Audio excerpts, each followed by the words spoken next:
And I'm going to say good morning to everyone who's here. And let's see, welcome to the August FMDiSC meeting. I'm Lynn Allen, member of the board and the organizer today. During the presentations, we're going to ask that you mute your microphones. And if you need to talk, just hold down the space bar. It temporarily disables your mute. So that makes it easy. After our news roundup, which is scheduled later, and Chris will be joining us from the road, so he's not quite here yet, but he will be, he says. We're going to break out into separate rooms for schmoozing, and when we get back, there'll be news and announcements. If anyone would like to make an announcement, you can message me privately. Today, we have the wonderful Liz Swenson, who's going to let me ask her questions. So let's get started. Welcome, Liz. Thank you so much. Thank you, Lynn. Just as a point of clarity, I work with another developer named Liz. So she's Liz and I'm Elizabeth, and that's just how my brain is programmed. If you could say Liz, I'll go, where is she? All right. So tell me where you're sitting right now. Oh, so this is the loft in my home in the Santa Cruz Mountains, where I've been living for just over a year now. You moved from LA area, right? I did. I moved from LA last July, August. August 1st was my first official day as a Santa Cruz resident. Cool. What's it like in the mountains? Oh my God, it's amazing. So this week I have woken up every morning to mist in the trees. And I even went riding my horse up in the mountains earlier this week, and it was so misty and cloudy I couldn't even see the tops of the trees. And that's August. So pretty happy about that. As you should be. You have a horse property? No, I keep my horse about 15 minutes away from here. He's up on a mountaintop in a town called Felton, on a private it's a private property owned by this guy from Normandy who works for Google.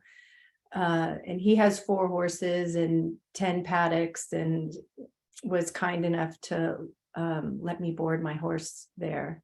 So until recently, I was the only boarder, which was nice because there's absolutely zero barn drama that way, which is how I like it. And then recently, one of our equine veterinarians needed to find some shelter for a couple of senior horses that she's trying to find pasture space for. So she came on, but now she's going to stay, and she's lovely. So we're still there. We're all happy. No barn drama. My horse is happy. It's just great. Sounds fun. So almost all of us have come to FileMaker from somewhere else. What did you do before FileMaker? Before FileMaker, I didn't have a career. I had jobs, and my jobs were largely in graphics production management. Interesting. I first encountered intense FileMaker work in a print shop. So yeah. Yes. So so then tell us how you first encountered FileMaker and what you used it for.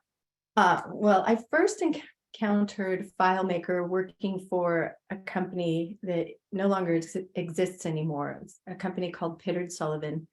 They were an award-winning graphics house, motion graphics. So they did titles, main titles, that kind of stuff. And I was lucky enough to be working for this man, Dave Patton, who was the VP of Creative. And one of my jobs as his assistant was to collect the timesheets from the designers every week. And one day, this guy, Sam Louie, turned in a time sheep. He had replaced the company logo on the timesheet with a little sheep. And I went to him, I said, Sam, how did you do that? He said, oh, it's FileMaker. I just went and did this. So that's literally how I got introduced to FileMaker. And then come to find out, the they were using it in a very clunky way to try to keep the jobs on track. And this was FP 2 or 3. It was, we didn't have relational, it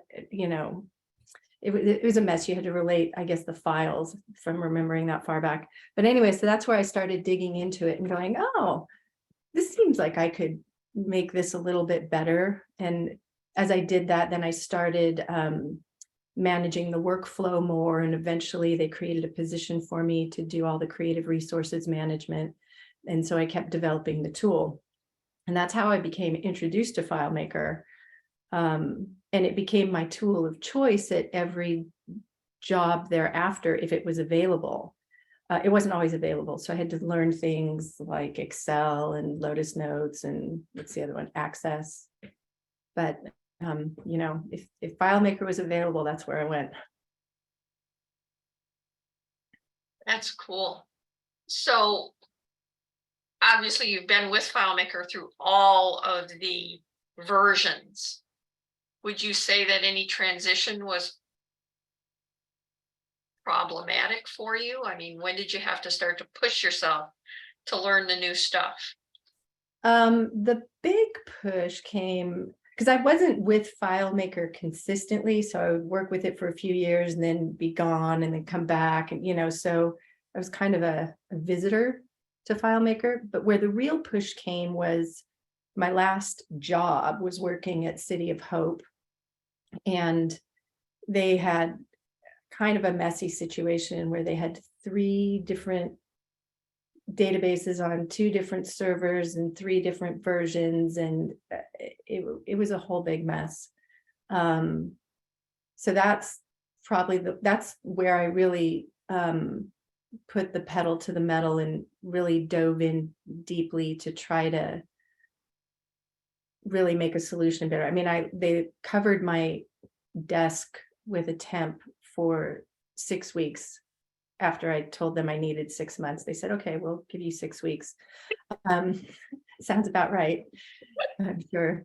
And so during that 6 weeks, I just kind of wandered the hall like a crazy person, muttering code to myself, and covered my windowless office with Post-it notes, and had the epiphany that I really liked the puzzle making part of this. And that's when I decided I had to try to find somebody crazy enough to hire me to do it full time, because I never thought it existed as a career. I thought, oh, this is just a thing I do to make my job better. So after that, I went and found a crazy person. So after that, you transitioned away from using FileMaker in a job to FileMaker being your job. Exactly. How did that happen? Well, that happened by getting hired at a Platinum in Santa Monica, which was not my first interview. My first interview got me introduced to FMDiSC. And then I attended that for about 6 months, and cast my line out again and got a bite and reeled it in and took that job. So I worked at a Platinum for 4 years, got my BS in FileMaker, and then decided to go out on my own.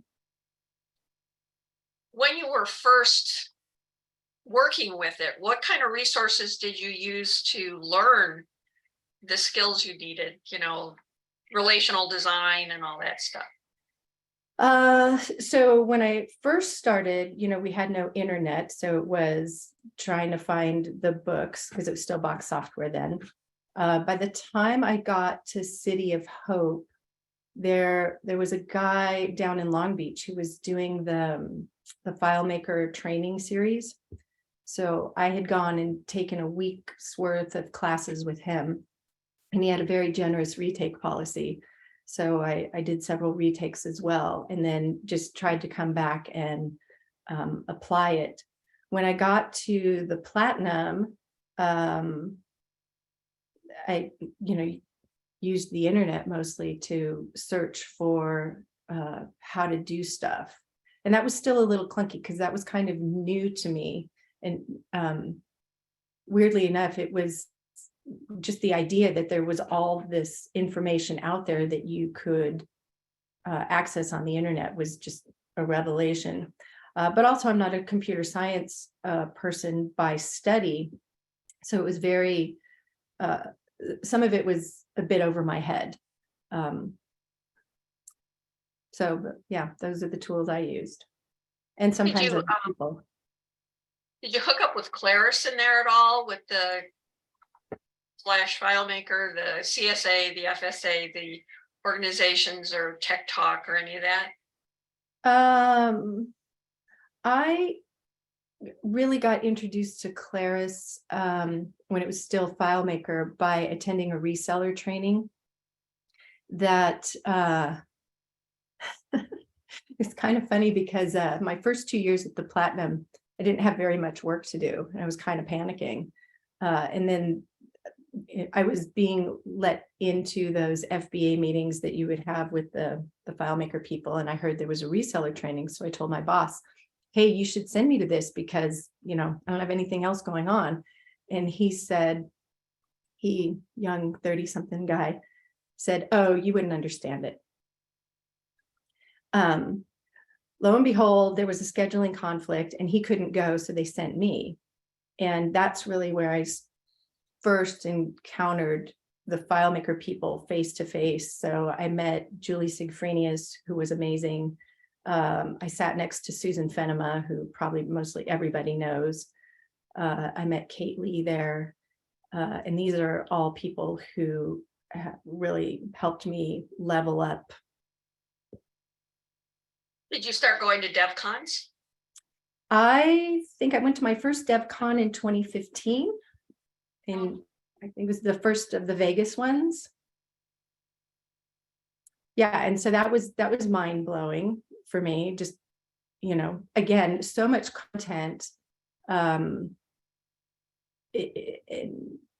Hard to really hold on to all of it, but obviously the more you work with the tool, it's a language, right? So the more you immerse yourself, the more fluent you become, things start making more sense. You can find the bathroom on your own and you can order food and get fed. It's So are you currently independent or are you working with a firm or? I am currently independent. How long have you been doing that? I have been fully independent. I'm starting my 7th year. So, okay, cool. Were you profitable from the beginning? I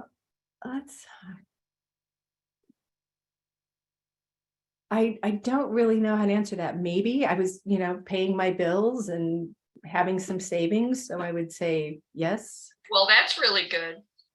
When I started in 96, 97, it took 3 solid years to build up the client base and the billing and everything to where luckily I had a lovely husband who capitalized the business for those years. But it supported the family actually. He came into the business and he started working with us. So but it took 3 years. Yes. My situation was not dissimilar. I had a roommate situation, so I had very cheap rent. And that made things easy.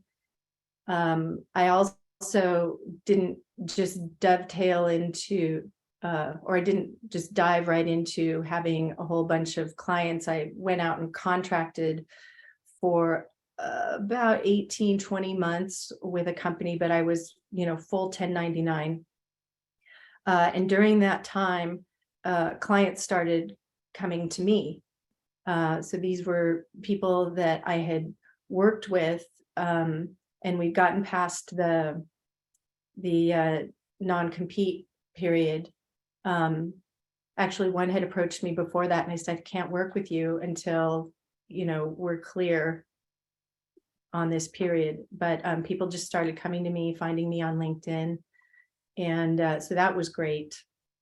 And I did that for a little while. Things got a little bit lean, I want to say around 2019, because, if you build good solutions, then they go away. It's funny because we're all, I guess, in a way, trying to work ourselves out of a job, getting ready for the next one.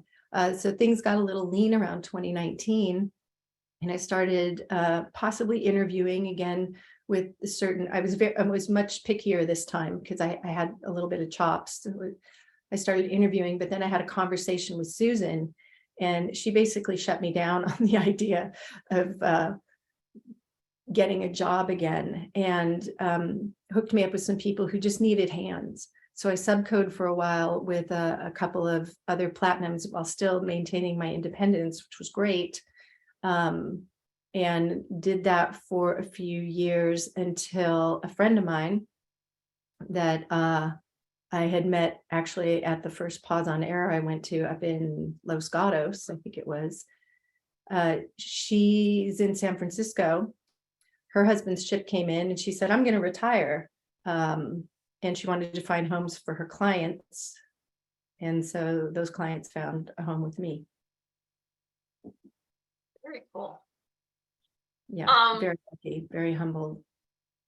Do you, in your consulting, go into places where they have either home built or built by other consultants solutions and you have to fix them, or is it mostly starting from scratch? Oh my God, Lynn, I don't know the last time I started from scratch on anything. Yes, I do. I was subcontracting for AppWorks, and one of their clients wanted something built from scratch. That was the only time. Everything else has been an inherited solution, and to varying degrees of perfection or chaos. So without any identifying marks, what's the biggest mess you've come across? I would say the biggest mess starts with the graph. I'm just a straight anchor buoy person. Makes a lot of sense to me. And Dave Knight kind of ruined me by showing me how very clean his Nimbus graph was. And I went, oh, I'm going to do that. So for I me, love being responsible for anything I ruined in Elizabeth, because the end product is still pretty good. Yeah, so for me, it starts with the graph. And if the graph is messy, then I have to fix it. But I would say probably the biggest problem that still well, it's not a problem anymore because I fixed it, was my first client, which they're actually down in LA, a motion graphics house. They had a guy who did it was a textbook build. This guy read all the FileMaker books about how to build a relational database before they fired him. And one of the things he did in their personnel database is he tried to come up with some calculation to build the employee ID, so the primary key, and it used like the first initial of their name and some part of the phone number and part of the social security number and then the second letter of their name, and to get a unique identifier. And then the problem turned out to be somewhere around 2017 that they started having duplicates, because it actually wasn't a unique identifier the way he built it. So we had some things to undo and correct, and that was messy. I had one solution where they related everything on the names of the companies, the names of the people.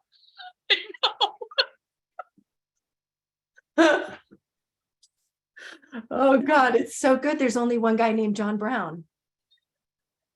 Oh, and then people started getting married and changing their names. Yeah. And Oh my God, I can't understand why all these invoices aren't connected to this company anymore. Well, maybe change their company name.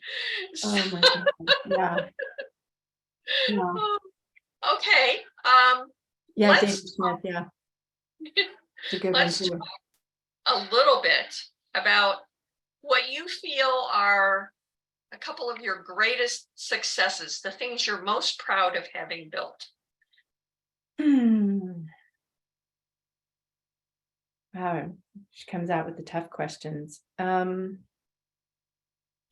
think one of the things I'm most proud of having built is an API connector. And I can talk about this client a little bit because they've given me leeway to do so. So one of my clients down in LA are the people who make America's Funniest Home Videos.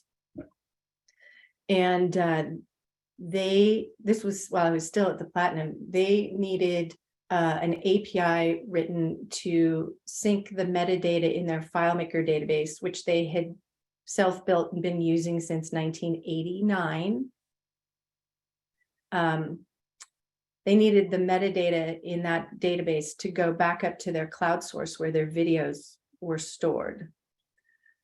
I didn't know anything about API except how to spell that. And it was a PHP solution. I didn't know anything about PHP except how to spell that. But I figured it out. And yeah, I ended up having to buy my own Mac Mini to test it on because the Mac Mini that was offered to me as a dev server at the Platinum had some kind of IT shit on it that was interfering with the code. And so it looked like my code was breaking, but when I put it on a clean system, my code was perfect.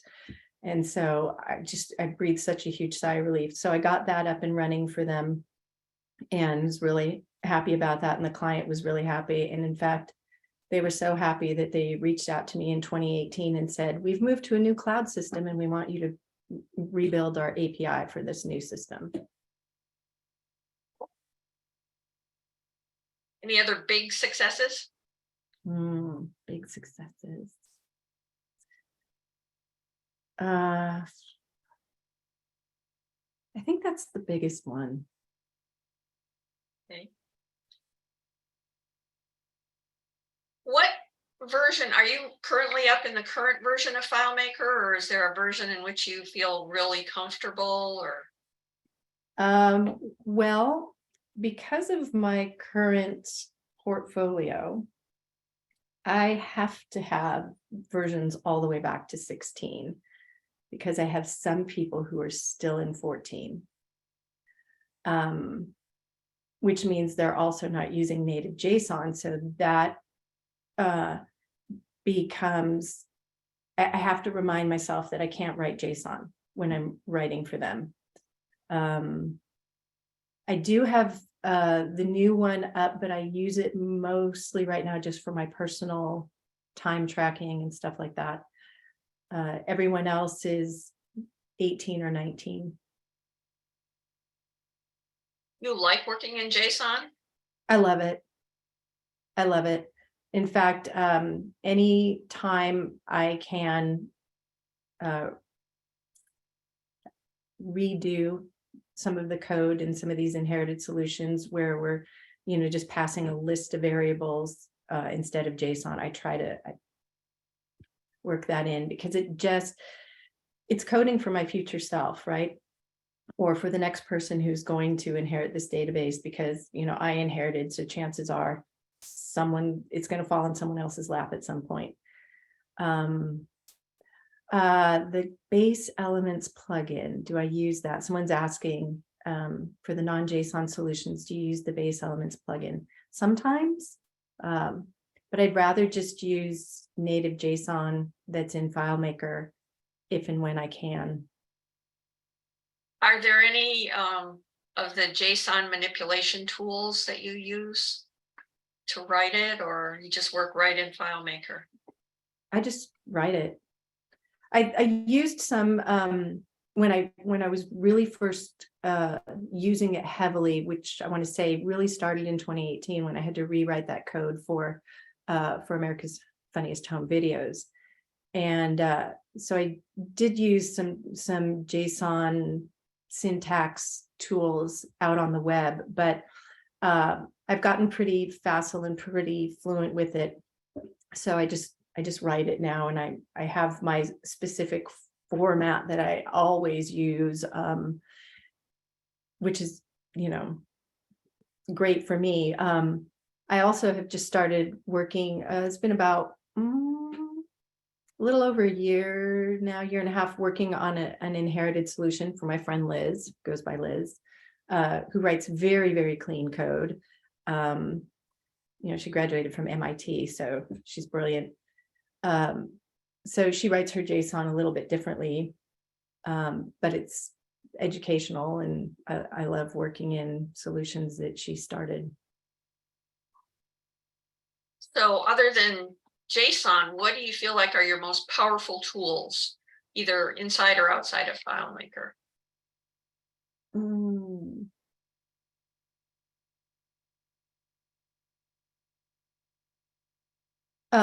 Well, I use Postman, obviously, for testing API calls. So that's handy. What else? God, that's a stumper, Lynn.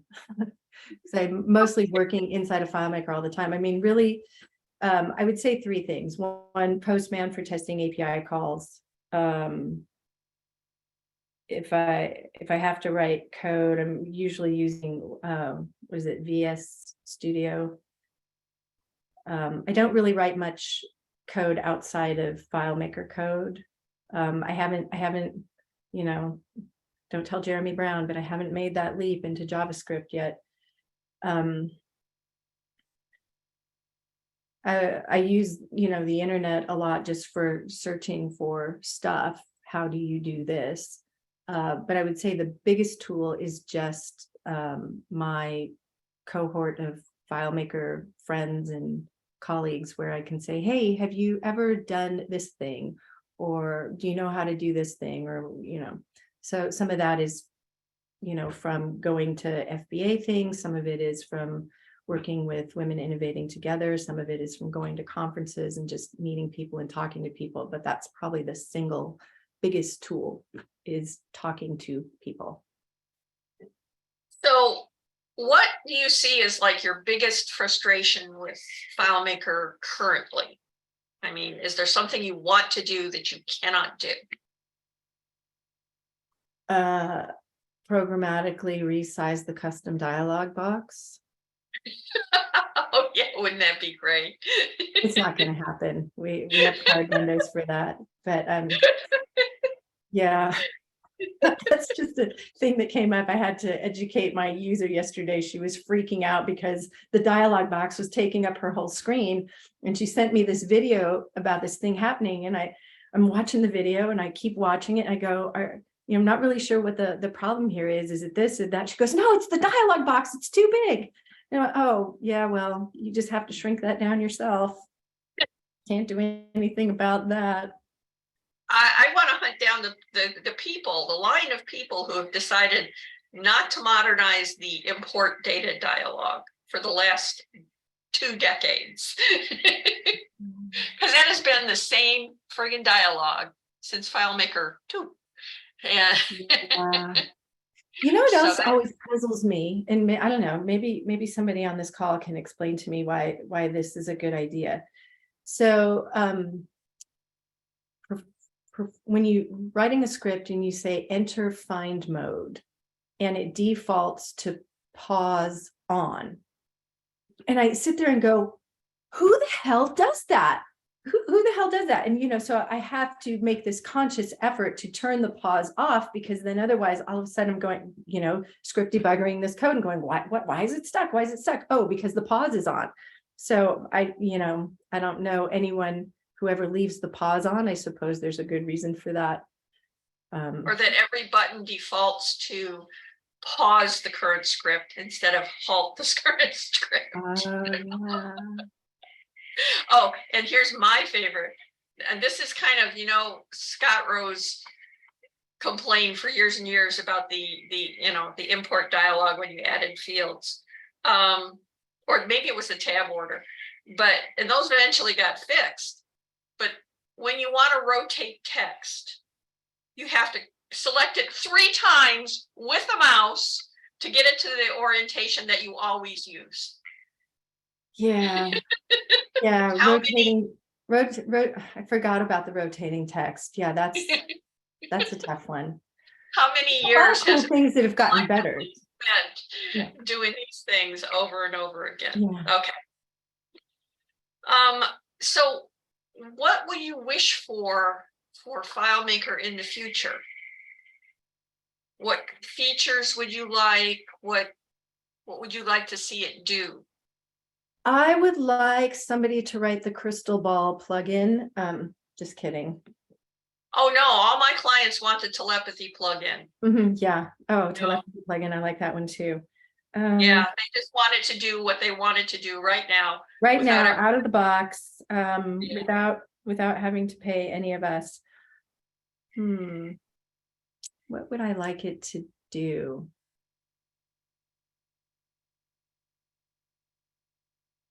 Gosh, I don't know if I have a wish list for that, because it seems like a lot of the things that I would have wished for, I figured out workarounds for.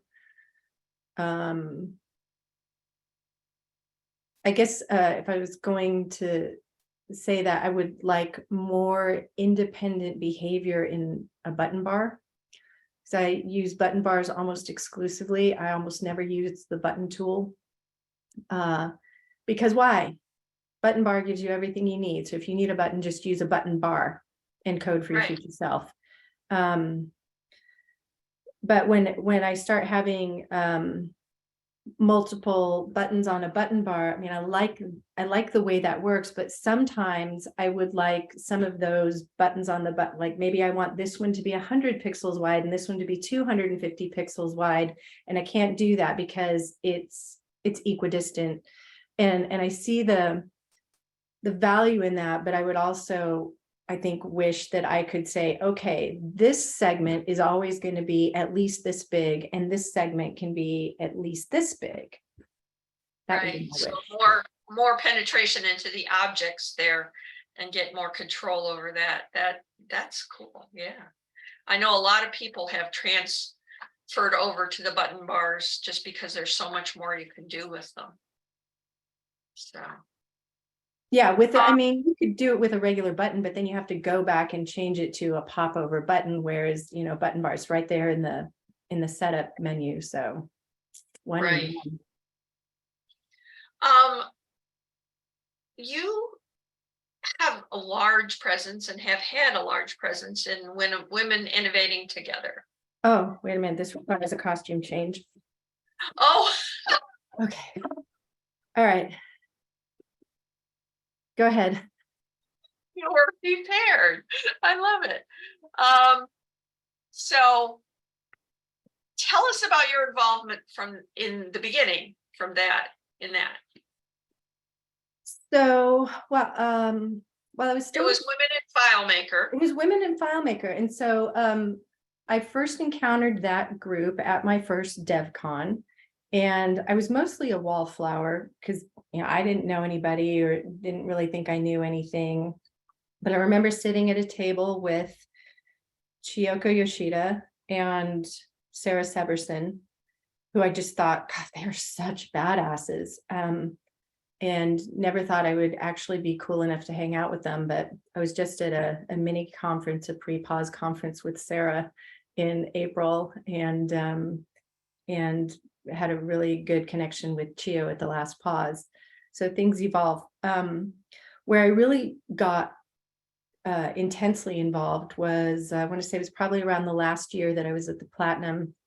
Julie Sigfrenius had reached out to me and said, hey, Women in FileMaker is trying to organize some scholarships and stuff. Would you be interested in helping? And I said, sure. And so she connected me with Molly Connolly. And then that's how all that stuff got started for me. So were you there for the name change? I was. Oh my gosh. Tell me Yes. behind the scenes when you found out you couldn't use Women in FileMaker anymore. Well, and there was a good reason for that too. We had been Women in FileMaker as a sort of loose group, but then when we really started organizing and getting people to donate money for scholarships and really trying to have some structure and purpose around the organization instead of just ladies who lunch, it became evident that at some point we really needed to be a 501c3, and we could not use FileMaker in the name because that is a trademark. So then we went through the whole exercise of everybody who was involved in Women of FileMaker at the time submitting what they thought the best new name would be, and we voted on it, and it was a huge committee decision. And I've had conversations with several people about, that's the wrong name, and I said, well, I'm not going to go to the mat with 58 women, so that's the name. I'm envisioning like arm wrestling matches. It wasn't, that as far as working with women, that has been one of the most pleasurable experiences of my life and career. It's been very amicable and very supportive and lovely. And it has absolutely changed my paradigm about what working with women can be like. Well, I've always found the overall FileMaker community very welcoming of other people. It's far less competitive than other professional environments, at least in my experience, that everyone is supportive. So even more so, how many members does Women Innovating Together have right now? Do you know? I'm gonna tap Beverly in to answer that question. Maybe she knows better than I do. Yeah, I think we're about 90 right now, and it kind of fluctuates up and down. We've had a little bit of a downturn, I think, because of COVID. And so we're going to recruit, I think at pause, we're going to recruit at Engage 24 and, every place we can. Thank you, Beth. So, Elizabeth, let's talk about your role in the organization. What are you doing now? What have you done up to now? I have stepped back, actually, joyfully and gratefully, because one of the 4 pillars of Women Innovating Together is to provide leadership opportunities. And it certainly did that for me. But other people have to step forward and have those opportunities. So I stepped back, I want to say probably around 2019. Other people started stepping into roles, and I think I stepped out of one role and into another, and so I kind of dovetailed my way out of there, but all in the spirit of trying to give some other women the opportunity to step in and strengthen themselves and be part of the community, find their voice, find their legs, find their wings. And I stayed on as just a committee member for a little while. I worked with Bev on a couple of database projects for a little while. And then my workload just got really big. So I stepped out, and now I'm, really just an observer. Are you mentoring anyone? I am not mentoring anyone currently. Where do you think you'd like to see the organization grow in the future? I would like to see us not need the organization, which is something that when Susan stepped in to sort of be the first cat herder of Women Innovating Together, we talked about how we really wanted to work ourselves out of a job. I remember my first DevCon, which was in Vegas, and I would giggle walking to the bathroom as I passed this long line of men waiting to go to the loo, and I could just walk right in and walk out, and all the guys were still standing there. But that really just speaks to how many men there were compared to women at the conference. It's very different now. Obviously, we haven't had a a FileMaker. Claris engaged since 2019. But we've had, you know, a few pause on errors, and it's still, you know, Y chromosome heavy, but there's definitely more of a balance there. I'm definitely seeing more women showing up at these conferences. I'm seeing more women presenting just in general in FileMaker circles. And so I think we're approaching a place where organizations like WITfm might not be necessary at some point, and that is truly my hope, that we don't need this kind of organization to elevate people who are women, that they just are recognized as the badasses that they are. Yes, I recall. I think my first DevCon was 2000, 2001. And there were many times when there'd be a vast sea of attendees and there'd be like 3 or 4 women in the room. So, yes, Yeah. I recall. Like being So on the you floor of the New York Stock Exchange. Well, you guys are doing good work, and I applaud you, and I wish I had more time to participate. Your company is called UserSpace. I'm curious about that name. Well, I wanted a name that I could have a website for. I really wanted something that eventually I could fold my sisters into. So I looked at 3 Sisters Consulting and 3 Sisters this, but all those names were taken. And eventually I settled on UserSpace, which is it's a computer term, a computer science term, but really for me, it is about where I came from, because I started with FileMaker as a user. And so all of my consulting comes from the space or the environment or the paradigm of a user. I can write the coolest, awesomest code ever, but if it doesn't work for the user, nobody cares. And so really it's a reminder for me to stay in that space, because in the end, anything we write is about the users. That is wonderful. Comes from your philosophy, comes from your experience. It's a great, great company name. I think we're going to wrap it up there. And I want to thank you so profoundly for stepping in at the last minute and sharing this time with us. So thank you so much. Thank you, Lynn, and thank you, everyone. Okay, we are going to, Chris, are you there? I am. How you doing? We're going to segue into Tech News Roundup and announcements from Chris Moyer, who is joining us from the road. Where are you, Chris? I'm in Milwaukee at the world? moment. Yes. I do not have the ability to share my screen at the moment. Oh, let me make you, hang on. I reminded myself and then I forgot. Make co-host, make co-host. All right. I am a co-host now. Let's see, share, let's hide that.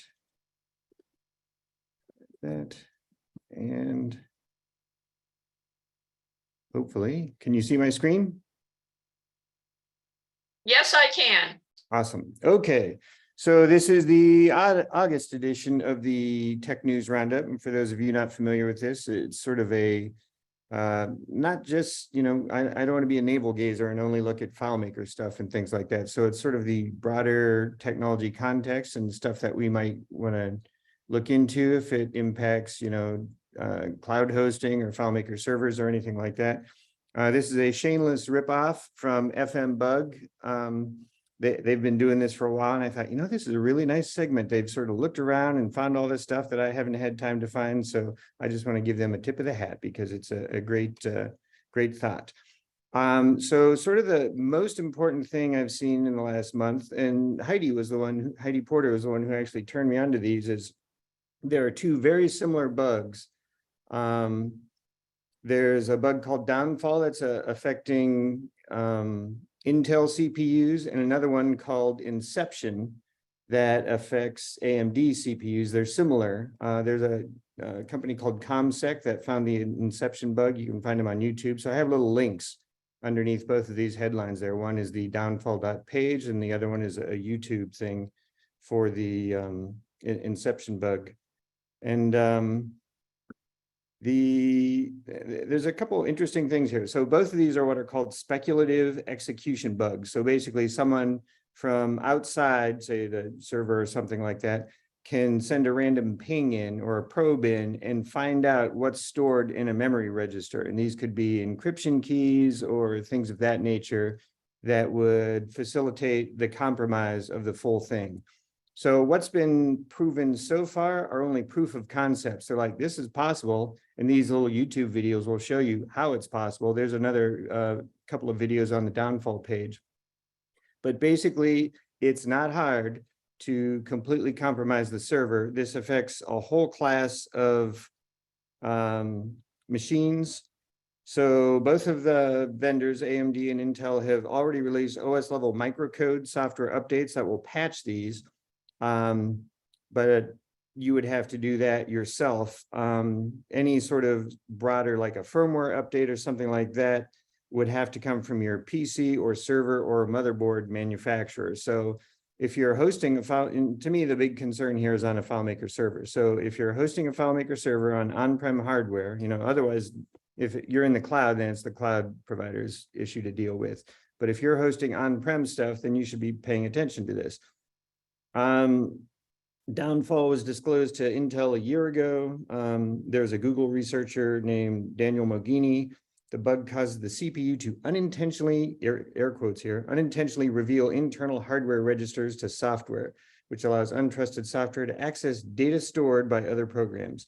The proof of concept video shows him stealing keys successfully. So it looks real, it looks legit, it looks like a valid concern.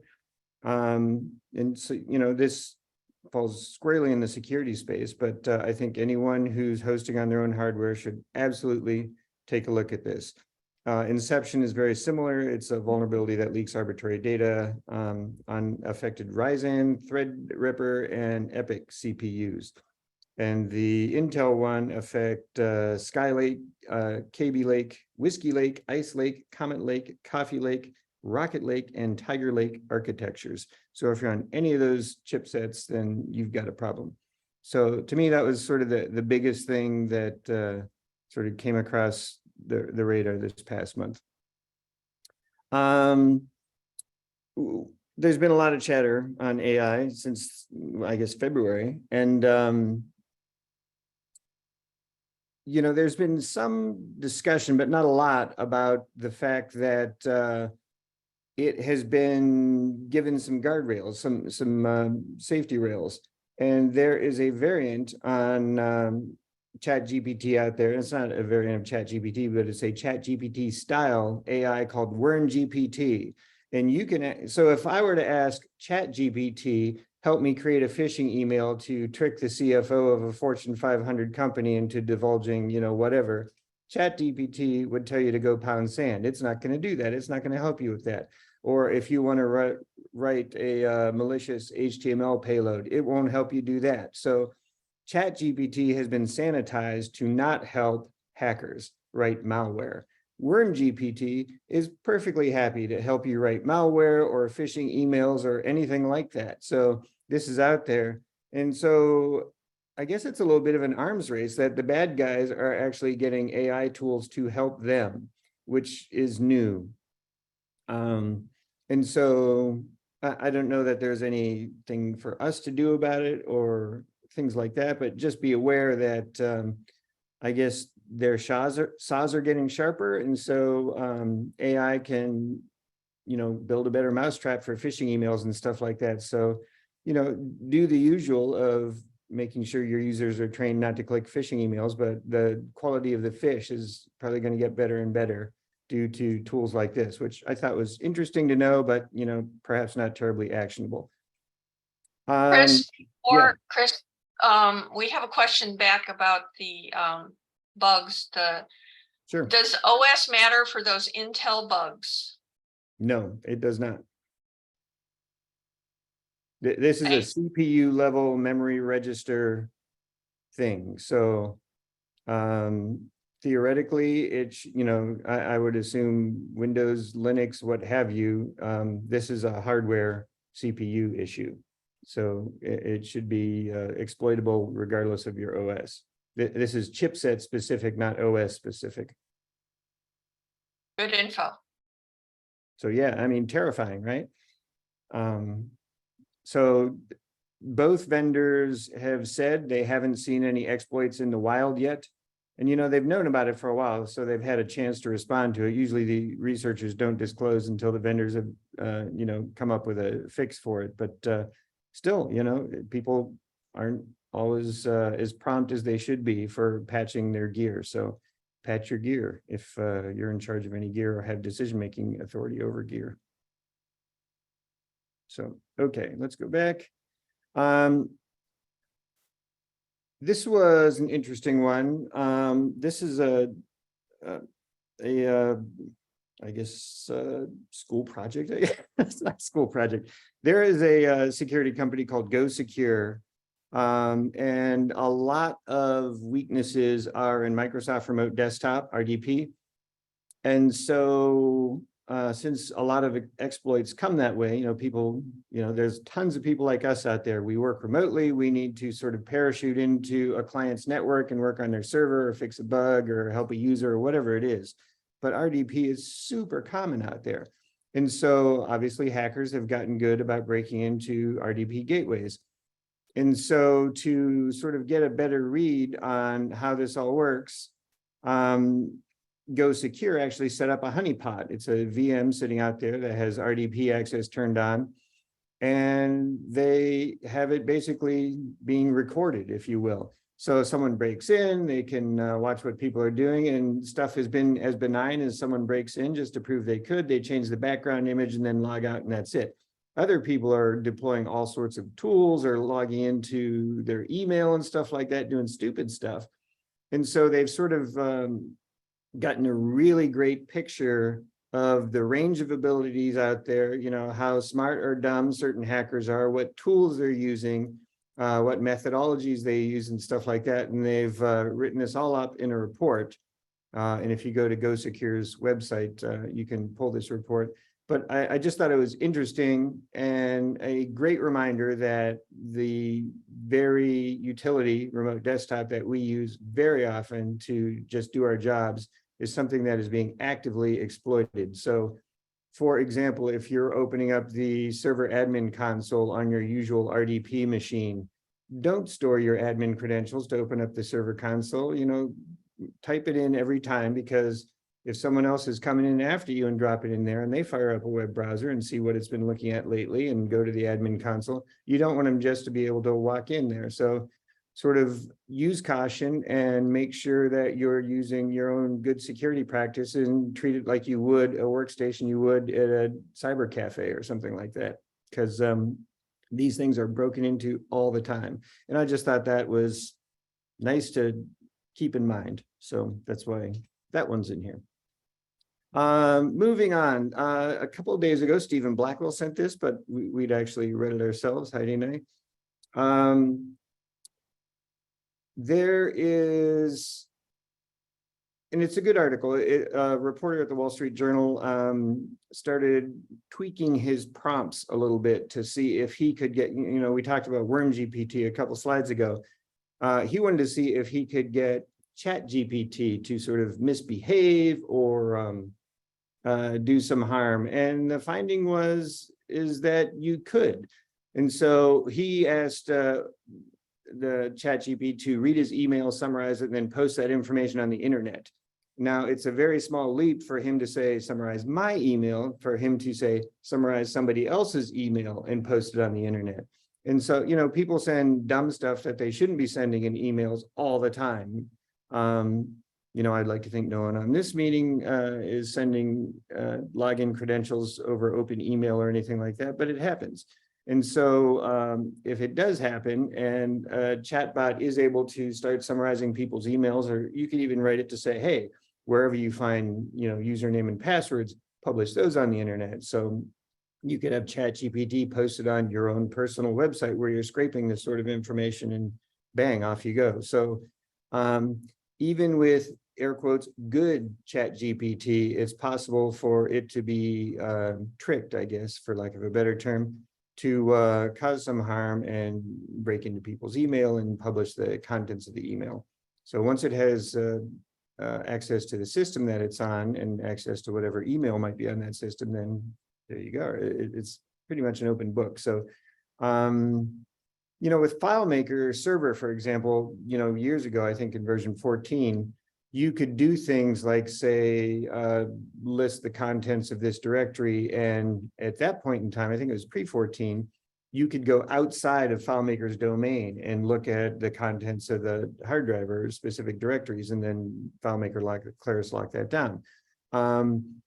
The thinking was that there was sort of a similar, firewall between ChatGPT and the contents of other apps here. And this is proof that that firewall, if it does exist, is porous. And so ChatGPT seems to be able to access the contents of your email and who knows what else. You might have a password storage utility or something like that. So anyway, be careful with ChatGPT on your own stuff. And it doesn't look as airtight as it has, historically been advertised. So that's the thinking there. The last meeting I talked about how isn't it amazing that Threads, the Twitter/X would-be replacement, hit 100 million users faster than anybody. And in the very, very short amount of time since that meeting and this meeting, they've completely crashed. They've lost half their users. They don't have a lot of critical features that people want. And so this thing looked poised to be a Twitter killer, and it's completely fallen down. So there are, FileMaker communities on Twitter and things like that. And I guess I thought this was newsworthy and pertinent to our community, just because it'd be nice to know where the community might be shifting or heading to. And it doesn't seem to be Threads. So just FYI on that. Let's see the latest update on Studio, dynamically pre-filled forms, syncing or non-syncing display labels, field names. I think it's great that Studio is continuing to evolve. I think the message has been clearly delivered for over a year now that, the real sweet spot for this is to facilitate a customer portal where someone can log in and check the shipping status on an order, or check the status of a project, or did a task get completed, yes or no, or something like that, and actually find specific data, not submit a form, throw it over the wall and have it go into a repository, but actually roll up, get a specific record and have that record tell them something. To me, that is the killer app, the killer use case of Claris Studio. And while it's encouraging to see that the feature list is growing for Studio and things like that, I think that is a much lower priority than developing a true customer portal capability. And so while nice that this is happening, I don't think it's what it really needs to catch fire. And so FYI, the needle's still, moving over, and we're getting new features, but we're not getting the critical ones that we need, in my opinion. But that's just an editorial thought. As usual, scheduling the upcoming events. So far this year, we've already had the .fmp in Berlin. We had the German language conference. We had the Australia conference, I guess, just last month. And so here's what we have coming up through February. Still haven't heard details on Claris Engage. There are Claris people here. They're free to chime in if they would like to say anything, but my understanding is we're not planning on hearing anything from Claris on the Engage front for another month or so, but or longer, who knows, but this is where we are right now. And then that's all I got. So I think I'm right at my 15 minutes. Look at that, would you? Bang on the dot. Well, I scheduled you for 20, so we have a couple minutes if anyone wants to ask. I think Chris. Rosemary would like a word. Hi, everyone. Hey, Rosemary. Hey, Rosemary. Hey, Just a little more on Engage. We are hard at work, I promise, and expect registration probably sometime in September. We're going to try to, I think we're going to get more information out in the coming weeks, and then registration will open sometime in September. So just All right. happy to share that update. Yes, it is The really good conference information. is going to happen, I promise. Yeah, we're just, you know, like everybody else, like navigating this new event landscape post-COVID. So I wasn't trying to take a shot at you, Rosemary. I was just saying, no word. yeah, today. no. Thank you. I'm Anyone happy to else? be able to share that word. at least. I took it as a throwdown is what I took it as. Causing problems. All right, well, I'm done. So back to you, Lynn. I'm in Minneapolis. It's Milwaukee. but yes. Milwaukee. Yeah, one of those M cities in the Midwest. Okay. Yes. Thank you. Thank you, Chris. Great job, Chris. All right. We're going to go to some breakout rooms. I'm going to pause the recording. Welcome back, breakout room people. We are going to get started on our final presentation from Bill Heizer. And let me get these right things here. And Mike Duncan from Soliant, who are going to talk to us about microservices and disaster recovery. Guys, you want to introduce yourselves and get us started, if you would. Sure, I'll just jump in and go ahead and share my screen. We'll just get started and move from there, do a little introductions if that works for y'all. Yep. All right. Let's see, let's pull this up. So thanks for everybody for showing up today. Nice Friday here in North Carolina. My name is Bill Heizer. I see a lot of familiar names. For those of you who don't know me, I'm the director of the AWS practice at Soliant Consulting. Been at Soliant now for about 8 years. Spent 15 years prior to that as a senior consulting engineer at FileMaker, and had my own firm for a number of years before that.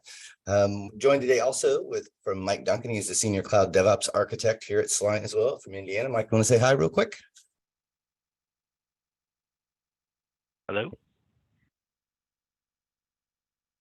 You get Mike, to yeah, we need Can you hear me? more volume. Hello? We need we more hear you. volume. Hello, is that better? Yes. You sound much better now. All right. No technical difficulties, Mike? Not so far. Not so far. All right, well, good. Well, we'll get started. Today's agenda, I'm going to do 3 topics. You mentioned disaster recovery and microservices. I'm going to spin this 3 different ways. I want to talk a little bit about where we are and some of our investments in cloud and what we've done over the last few years to become a validated cloud partner, and some of our investment. My purpose in that is giving you some idea of where we're coming from and what we're talking about and where we come to our sort of opinionation on various topics. The next year, they're going to be pretty deep technical dives. We're going to get into something we call the Soliant.Cloud OptiFlex Solution Family Bundle. And primarily, it's around 3 topics: the dynamic docket, disaster recovery, and auto-scaling web workers. Their primary purpose is really around the nomenclature of OptiFlex. It's cost optimization, flexible compute operations. For many, many years, I've spent a lot of time and worked with probably many of you on solving a number of both technical hurdles with FileMaker, FileMaker Server, infrastructure, networking, speed issues, and a number of things. And what the last 7 years or so has brought to me with the cloud computing is a whole new set of tools that I can use to apply that. So people like myself and Mike Duncan, Wim Decor, Jeremiah Small, and others, and input from, quite honestly, much of the community has given us some great ideas to bring to the FileMaker platform inside of our managed hosting services. The other component we're going to talk about is SideCars, which is our sort of, I guess, opinionated way to implement microservices. And we want to talk a little bit about what they are, why we've implemented the way we are, and what they're designed to do. So without any further ado, I want to mention, Chris brought up a couple of really good points. This is around our response to the gather data sampling, or what they call downfall. You're right. Being in the cloud compute model allows us to be in front of that stuff a little bit faster. At the end of the day, it's kind of a non-issue for us. We follow what's called AWS as well architected framework. It's a fancy way of saying we do things in a particular way. We do implement things in a particular way that allows them to provide the support they can, and we apply patching and support onto that. So since about August or so, it's really been kind of a non-issue for us. But the other topic that brought up was RDP, and it's really a big deal. We do a ton of monitoring and security denial of service attacks. We have a number of cloud formations and cloud watch that keeps an eye on those things.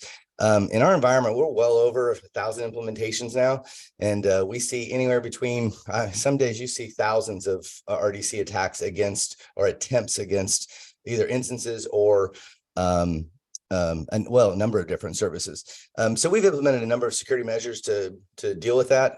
At the end of the day, they don't respond at all.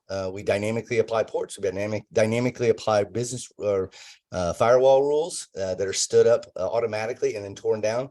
We restrict things to specific IP addresses, and anyone from our environment as well as customers to get into that type of stuff has to go through those procedures. So we've implemented a lot of things in that area to support that, but it's really important to pay attention to if you're in that world. So a little bit about us, so you have some idea.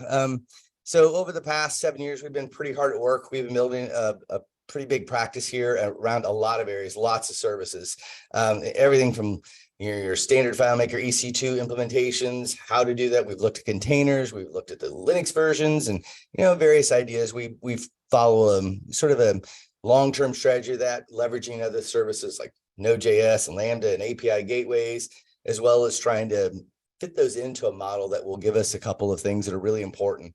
When you're managing something as large as this, extensibility and consistency is really important, because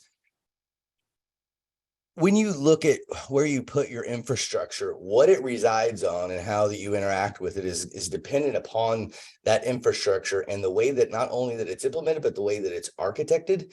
The short of it is, as we wrap clients into our environment, we're putting them in a position where they can take advantage of integrations with other APIs, where they can take advantage of APIs both in front and back. We have multiple different hybrid models where we have people on-prem, people in cloud, people in different clouds, and the architecture around that makes a big deal for extensibility and API integrations, as well as both on-prem and multi-cloud implementations. Security and scalability and sustainability are another big component of that. We've made a huge amount of investments to get to this point, credentialing, certifications, and service deliveries, both process and programs. Like I mentioned earlier with the AWS Well Architect framework, this is a validation AWS gives us as we implement things. We go through validation processes to make sure that we're following the sort of standard procedures, and we don't implement things in an unsecure or an unvalidated, or real quite honestly, just not a very good way.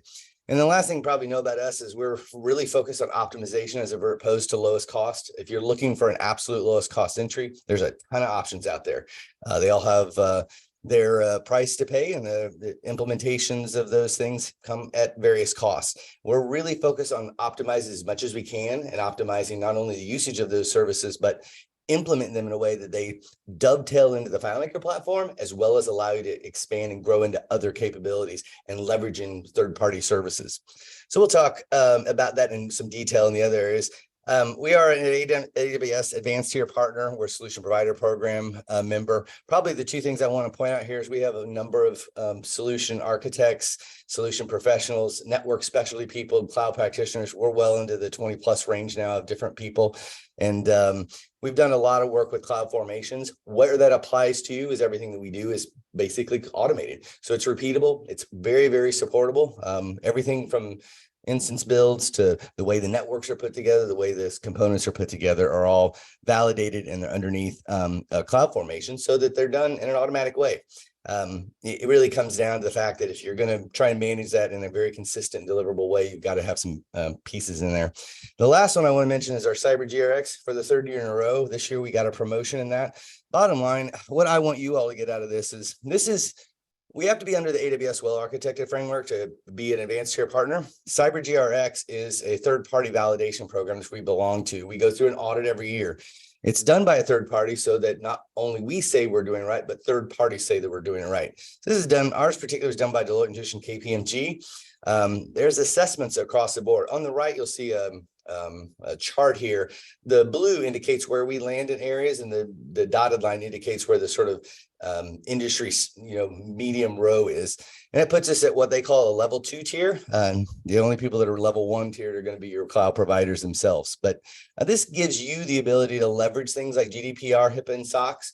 Our environment has been validated against that. It's validated against all of these. We even have mappings to those. So if you want to implement a solution, you have the capability of leveraging all the behind the work that we've done to get those certifications and be able to put your solutions out there. And we have many both FBA solution providers as well as solution providers in other areas that leverage this capability. So it's something that we like to bring to the community, and it's always been a difficult thing to get those validations in there. We've got the capability of doing that.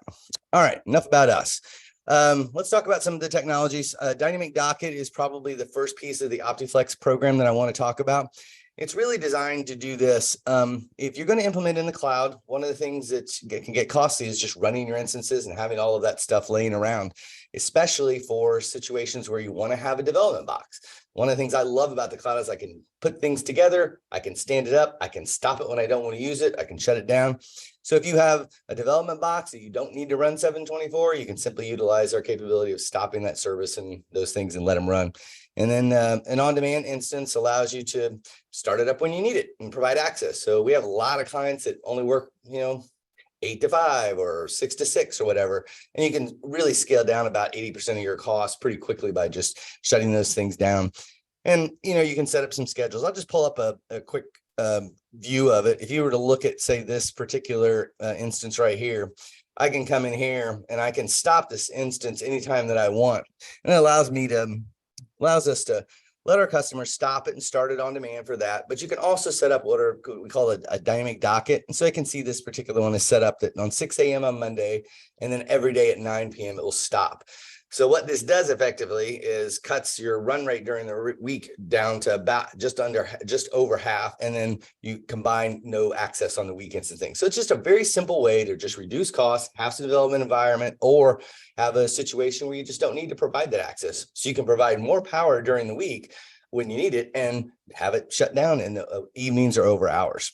So that's a real simple implementation of the OptiFlex dynamic docket. And so moving on, then I want to bring Mike into the conversation here around OptiFlex disaster recovery. So disaster recovery is one of those things that people have different opinions on what it means and what it actually is. And in my opinion, and being in a support role for a number of years, what it means is that when there is a problem, I don't want to have to go through a whole bunch of processes. It's one thing to put your data in a data center or on a tape or on a different cloud backup provider. It's another to have a complete infrastructure ready for you to go. So the way that this works is we have two models, one for on-prem to in cloud, and we have one that it works both cross-region in the cloud. I won't go through this whole diagram, but what I want to get out of this is when it comes time to restore or to switch over to a failover, you're packaging up all of the requests that come in from your on-prem. Those get transferred through a secure gateway API using one of our sidecars. It packages that, registers it with our database, and exposes it to you. And we're going to give you a little demo on that. But I'm going to pause here and I'm going to stop my screen share and let Mike jump in. And we'll come back to me in a little bit. But Mike, let me let you share and you can go from there. Okay, thank you, Bill.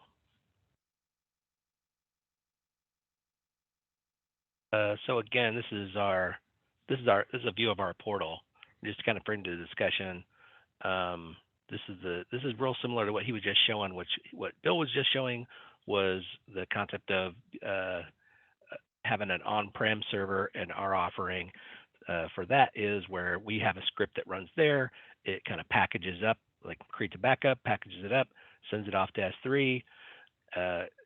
Sends a signal to us to then go fire up a server, bring that in, opens the files, verifies, make sure they're okay, and creates a snapshot. What I'm going to show is like a second variant of that same kind of product. Instead of going from on-prem to the cloud, where we manage, it's another server already in our same environment. So this is what we call cross-region disaster recovery. So we can tell, looking at the manage view here, these are our different servers that we got set up in this account.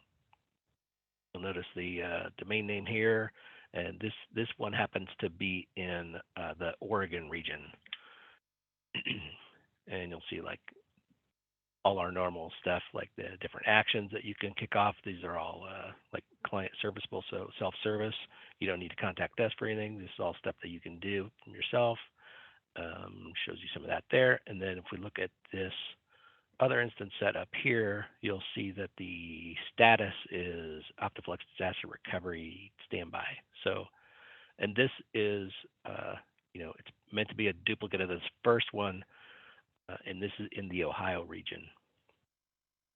Now, part of what we do on all our servers is we're going to snapshot those and make those available, what we call snapbacks, right? If you're not familiar with these are snapshots that we've automated the process of, if we want to access the files that are on that snapshot, we can hit a button here that'll go out to the cloud and create volumes, attach them to the instance, and make any of those accessible. So it's a real cost-effective way of having a lot of backups.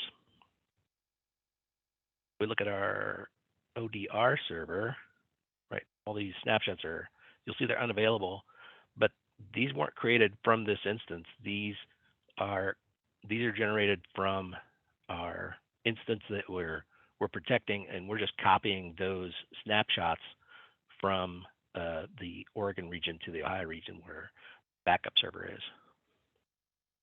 We look back on the manage part of that server. We scroll down, see all these normal actions are kind of grayed out because they're not really relevant. The server's it's sitting there off right now, and we'll boot it up once a week to collect some statistics, make sure that it's up to date. But otherwise, it's just sitting there cold, so it's not costing anything.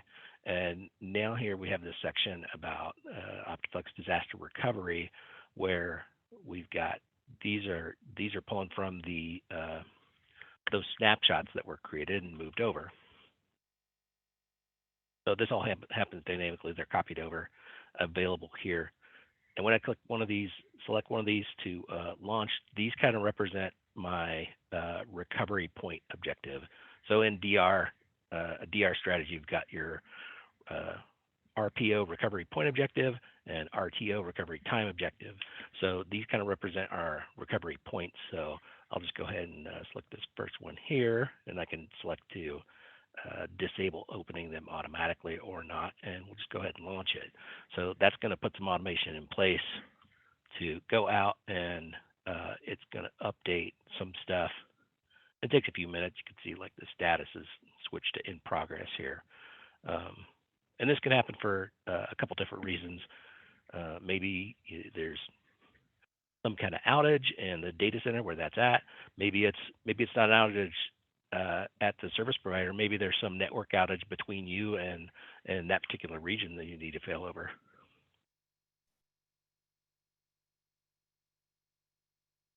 As that's going,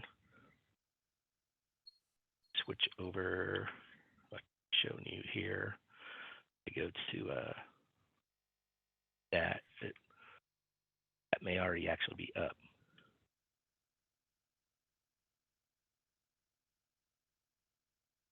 Let's say the domain name switch because for infrastructure that we host, we also control the DNS entries for those, so we can update those dynamically. So now when you go to that, it points to our new server. So we've kind of promoted this new server, and it's already up, and the files are available. We can log into them. Like from the user point of view, I mean, they're down. Do they get an email, or do they have to change any of their links, or somebody just says, yeah, you can log in again? You do get an email. Yeah, you don't have to adjust any of your links, especially for the in-cloud ones, because we handle the DNS switch. So if you were used to going to, DevBox 2A or whatever, and then, your links or your host, And keep in mind too, you may have other APIs that talk to that, or it talks outbound to. In either scenario, you're going to be able to reach out and use the same links you always have. So the same host is going to show up, and all those processes that are there are going to show up and work for you. Does that make sense? Yes, thank you. Mm-hmm. Like it's just going to take another minute or so. I was getting a little bit ahead of myself, but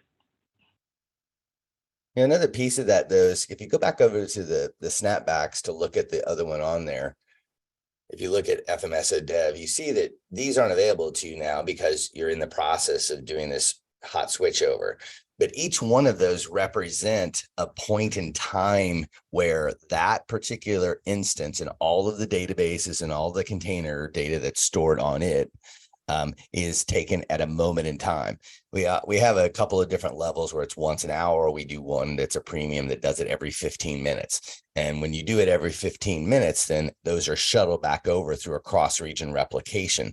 So that gives you a recovery point of exactly that last, whatever your particular risk mitigation level is. So if you're comfortable with an hour, or if you want to get it down to a 15-minute interval, you can do that. And then over on this side, what you're on the ODR side, what you're presented for is you're presented with, I wouldn't worry about it, Mike, because it's not going to connect right now. But on the ODR side, each of the last four are presented to you as a restore point, because it's not intended to, back up to, last week or whatever, restore from that point. It's giving you the ability to connect to that particular one as near in time as possible. Others are available to us if we want to expose them. It's just a rare situation that you'd want to fail over to something, 2 hours or 3 hours or yesterday or whatever. But they're all there. It's simply a matter of what we expose as a restore point and what we expose as a snapshot. Hopefully that'll help a little bit. and now when we go back to manage, you'll see this one has changed to stop, and this one is now active, and all these actions are now available again to us, and just like it normally would be. Yep. So for the on-prem version, you effectively are doing a very similar process where you're taking everything from your on-prem. We supply you with a number of subscriptions, some API calls, and a gateway encryption key that will allow you to make a call out to there, shuttle those up in a package. We unpackage them. We will typically start the instance when we receive a package. We'll grab those, package them up into a format that's compatible with what we're doing, taking into consideration things like external data folders and have you put stuff in secure area, and do you have extra container data loaded up on there. And so those options are available from on-prem in the cloud. When those are then processed, a couple of things happen. So the first one, it will go ahead and launch the instance. It will put the files on there. It will open them up, and then we will go through and do a number of things. First one is a quick validation check. We've had this for a little while. We got some feedback. So thank you, Chris Moyer, for the idea. We also do a encryption test. So will the files open with the encryption passwords that you have supplied at the ODR box? And if those change between those times, then we will get a notification. You will get a notification that there's an encryption at rest error there. So you can determine whether or not maybe someone changed the password or someone changed the encryption on that and then reloaded that package up to there so that you know when that occurs. So it's a nice way to sort of validate that what you're doing on-prem is also what's happening in the cloud. And the big thing that I like people to walk away with here is the idea that, hey, if you have a problem, the last thing you want to do is start saying, okay, well, I got to get my files.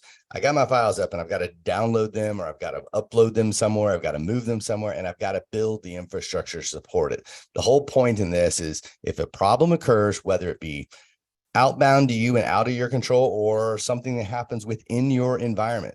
We had a client not too long ago that actually was in another hosting provider, and they actually had a fire in their building. It didn't affect the actual area where all the servers were stored, because they were doing a data center type of model. But the problem was that the water was shut off and the electricity was shut off, and they couldn't get back into the building for a couple of days. So by the time they got back into the building, it's 2 days later. By the time they got electricity was 3 days later. And by the time they got internet, it was 5 days later. So this is an idea to say, listen, wherever you are, if you need to bounce out and you have something to come up, you can click a button, you come out there and you're good to go. You can operate that for as long as we need to, and then we can fail it back over to back on-prem or back to another cross region in the cloud. I hope that helps clarify a little bit.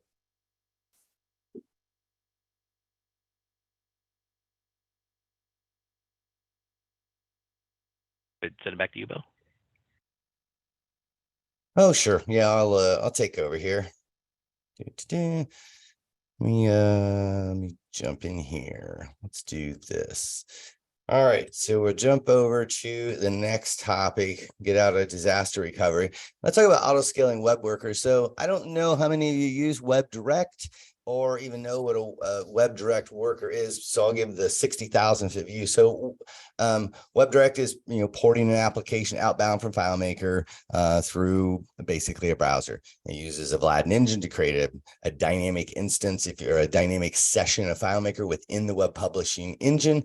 And that web publishing engine then can operate each of those sessions either on the server, what we would consider the primary server, and a web worker then can step in and offload the majority of that workload. So all the HTML, the Vlad engine runs out there. You still have database calls that go between the two, but you're offloading a significant amount of that work. Typically, you're going to recommend you at least run one. The problem with it is it's always been tough to guess two things. The first one is well, how many workers do I want? And how big should they be? So, you've got the cost of bringing up at least one. And if you want to have spike capabilities to handle those situations where maybe a couple times a week during hour entry or a particular report mechanism or particular session, we have a client that services for AT&T and does all their nationwide calls. So people come in the morning, they have about 120, 130 people that need to log in, grab their ticket services, fill their trucks up, go off and do the work, and then they do the same thing back in the afternoon. In order to service that load, we wanted to have a number of workers available to deal with that. Well, the cost of running all 5 of those workers for $724 was very expensive.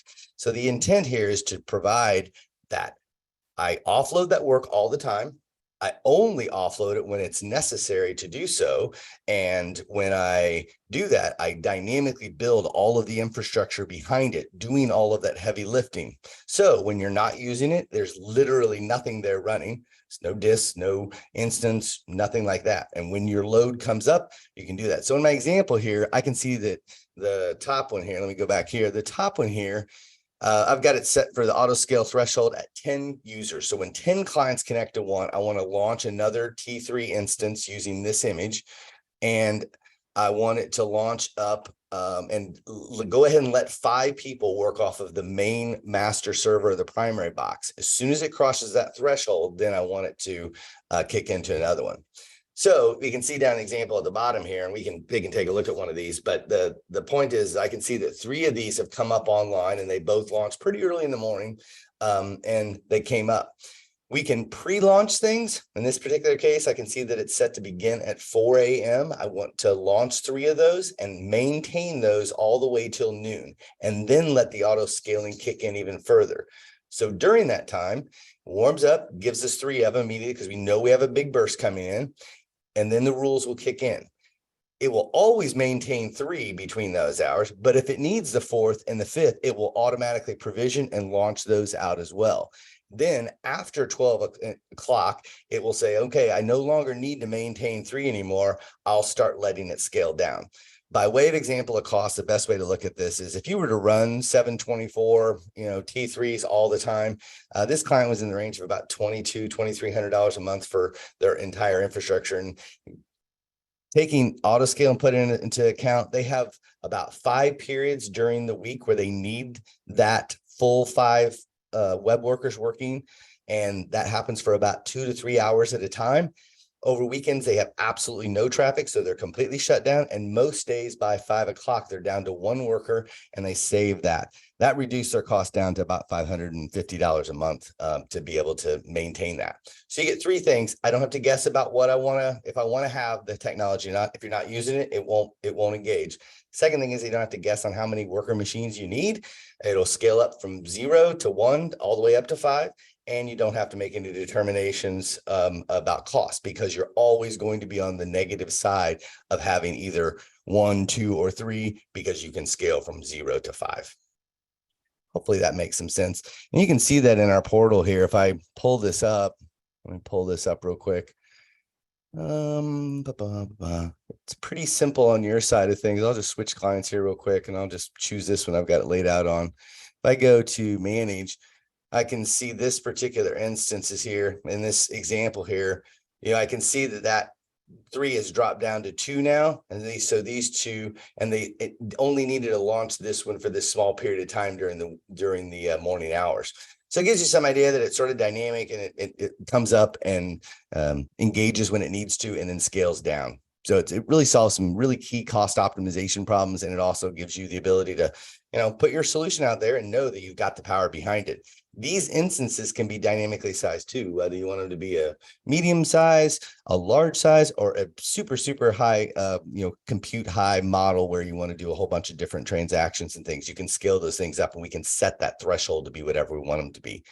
So you can run a much higher model, a much higher instance type for a very, very low cost compared to running it, 724. All right, Mike, I'll let you continue on with the next section here. I think we're going to get into microservices, so I'll let you jump back in and go from there. Yeah, can I just throw into that doing that, scaling up and down, or stopping instances, or building them up dynamically, it also kind of fits right in with a new pillar of the well-architected framework that AWS put out for sustainability. It's kind of said that, like there's a saying that the greenest server is the one that's not running at all. So, not only it's a cost saving, you're actually winning on, you don't have those resources required to run those. So just so you did see that those files did come up. You just need to wait another minute for that ODR box to come up. All right, moving on to talking about microservices. So microservices, the concept might be a little bit foreign to the FileMaker crowd, where FileMaker is kind of this monolithic architecture. So if we need to add more capability to it, typically you would throw more resources at it, and that's called scaling vertically. And that's kind of counter to the idea of these microservices, where they're these discrete little programs or things that do specific tasks, and that allows you to scale horizontally, scale out. So this page, the SideCar page, this lists off some of our different products that we offer. Among those is our FileMaker webhook, our S3 sidecar for working with S3 objects. So what this does, when you go to build one of these out, and once you subscribe to one, you'll get these buttons to add a configuration yourself. So these are kind of self-manageable as well. This will take care of building out the infrastructure behind the scenes, build it out in a dedicated, like every one of our clients gets a dedicated AWS account. So when we go to add a configuration, you can select between the different accounts that they have. Maybe they have a whole AWS account just dedicated for development work. So there's reasons to like sequester stuff off that way, and then be able to select like what region you have infrastructure built up in, give that a title. And for this one, for this particular one, it optionally gives you a place to specify a bucket name in S3. If you're not familiar with S3, instead of calling things folders, they're kind of it provisions stuff into buckets. We'll be looking at that in a little bit. So we can cancel that one here. So once you add a configuration, it goes out, builds off that infrastructure. Not only the API gateway that it uses to send HTTP requests back and forth, but also all the Lambda functions and stuff behind it, as well as it provisions out the security roles, the IAM roles and stuff are associated with that. So that also means that there's no credentials for you to juggle. it's just going to list out like the different.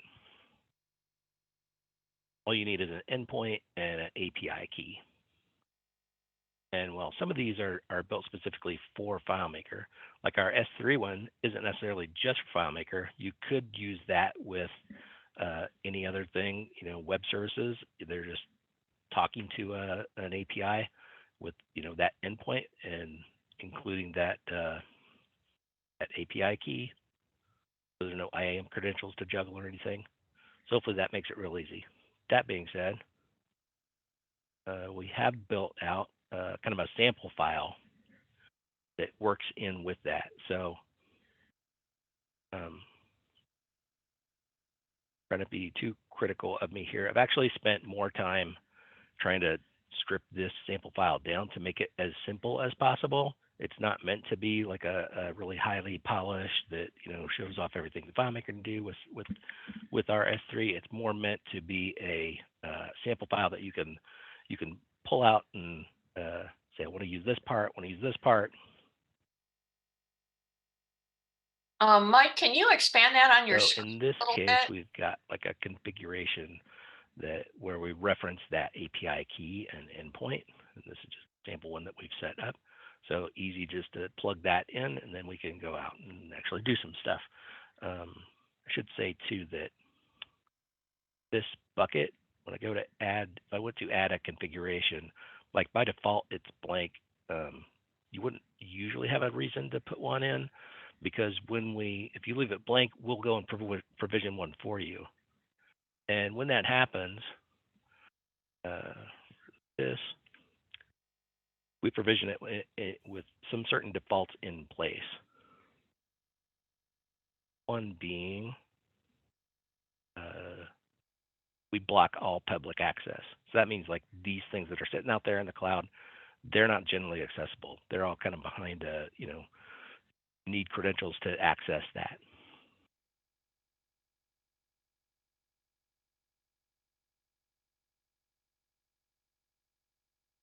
We'll take a look back here again in our little sample file. So I know there's several different solutions out there that will generate the pre-signed URLs needed to like upload files, and even Claris Connect has one where you can put a file in S3. Those are a little basic. So hopefully this goes a little bit beyond that capability that we'll show here. For one, like we can get bucket metrics out. It was the same thing as what this was showing. Bucket size, number of objects in it. So that's kind of useful information to have if you need it. You may not need that level of information, but it's there. I'll go to the form view here. So I've got a few records in here. These are showing like what's in our S3 bucket here.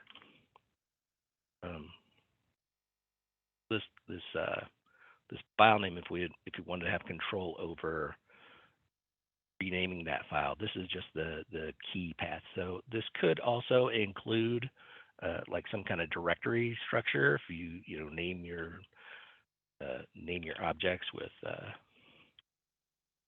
/, it'll act like a directory. But just by default, it's just going to put them in the root level of your bucket. It also gives me back some metadata about that, like the size, last date modified. If I wanted to say upload something new, I can create a new record here. Let's see, I've got some files here. I can just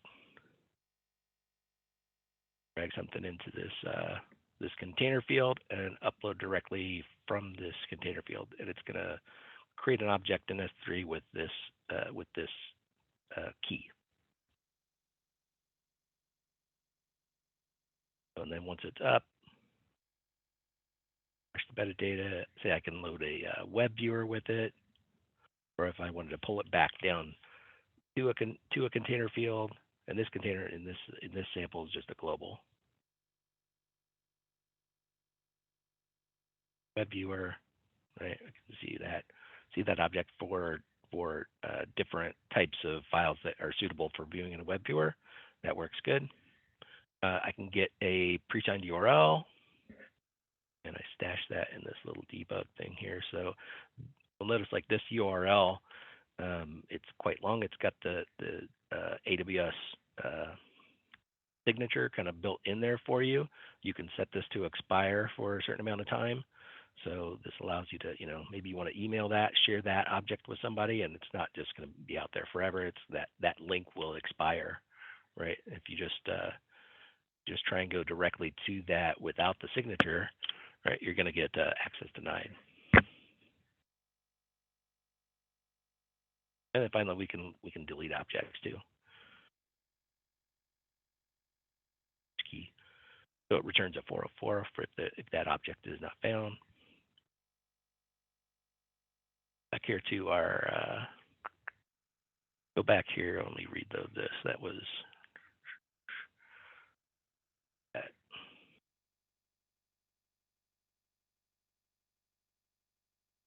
It's not here because we deleted it, right? But another thing that we do enable by default on our buckets when we provision them is we go through and we turn on bucket versioning, right? This is enabled. So now with bucket versioning enabled, I switch this little toggle, you'll see that that object is actually there. So the object is actually there. What it does is it puts a delete marker on top of it. So if I have the key and I want to list out the versions, I can access those versions too. So we've kind of exposed that as an endpoint in our SideCar too, to allow you to go back and get, say, maybe I just want to this previous version, download it to my container field. Right, so now it's in a container again. If I wanted to upload it from here, that looks like in here. So that creates a new version. And when we load a web viewer, right, it's gonna load again. If I look at the versions from here, then you'll see like it was deleted here, and now there's a new version. Now that's the current version. So the big So this kind of Yeah, I was Go ahead. going to mention the issue that we have with this. We have a client who has about, I think it's like 7 terabytes of externally stored data that they track. Why don't you give me insight on that, how that played out and why S3 ended up being the saving grace there? That's a really good example. Yeah, there was a situation where they had some scripting that went a little wrong and overwrote a bunch of their objects, images that they had out in their bucket. So, ordinarily that could take a long time to go find the correct backup to pull from, and manually trying to do all that, or even just to copy in a backup set, from if you've got your externally stored container data, that would have taken a tremendously long time. So what he was able to do was to just piece this together with some of the steps here to, list out the versions, go back to a previous version, grab that and upload it, and made it the new version. So he was back up and going in a short amount of time. The big thing on their end is the sidecar leveraging S3 object storage. I mean, you can imagine having 7 terabytes of data sitting in an externally stored container data. I mean, your cost for EBS is really, really high compared to putting things in S3. The other piece of it is it has kind of a domino effect in terms of cost optimization, because if you try to back that stuff up, whether you're using a built-in capability, even with progressives, you're going to end up with a very large disk. I mean, we keep somewhere in the range of like 140 snapshots. You would never even try to approach that if you were doing EBS, normal backups. But even in that model, those backups would build up quite a bit if you were using snapshots, and they would build up and still take time. And then the recovery time objective to get to would still be significant high. By putting these objects in S3 and leveraging that, we gain a cost efficiency in an exponential way, because the bigger that it is, the much greater the savings are going to be. We also can meet a recovery point objective because it's 11 nines of redundancy. And at that point, then we don't have to worry about recovering back out of that. We can simply take snapshots of the database, take those very quickly, store them off, and then the redundant piece of that. And I know Mike's going to go into some other cross-region pieces, but I want to mention that it folds onto itself in terms of its cost and its value to you. The trick here is that you as a developer can wrap around that without much complexity at all and leverage that. You know, you can imagine trying to build versioning into FileMaker. We've all done it before, and having to keep track of all of that. This kind of gives you that with a very, very small lift, because you can let versioning occur on the S3 side, and then you can just interact with it. And there's a lot more you can do with that. And I know Mike's going to go into a couple of other things. I have a question. You're allowed When- to. When you're talking about large stored amounts of data in various places for your backups, what about the network traffic that's incurred? Is there cost associated with that? No, because you're inside of the cloud. Once you're in your there is no cost for intra account data transfer. You're going to get charged for the storage of the object, but moving it around within the account of that, there's no charge for that. Now, if you want to do cross-region replication, there is, but again, it's just storage time, not network. Yeah, traffic. but 7 terabytes of cross-region seems like it's going to be a lot of traffic. Well, it would be a lot of traffic, but again, like I said, there is no cost for cross-region traffic. There's cost for the storage of it in the other region, but there's no traffic cost. It's all in the account. Okay, thanks. You bet. Yeah, and any cost for bandwidth that you might incur you'd be incurring that cost anyway. You actually pick up some, performance benefits by doing it this way, where, especially with a lot of data, a lot of container data, instead of overloading your FileMaker server and having it to, pipe container binary data through the Draco engine to serve it up. Now you're offloading that, and your client is just downloading from different sources. Yeah. So it actually takes a lot of load off of your FileMaker server.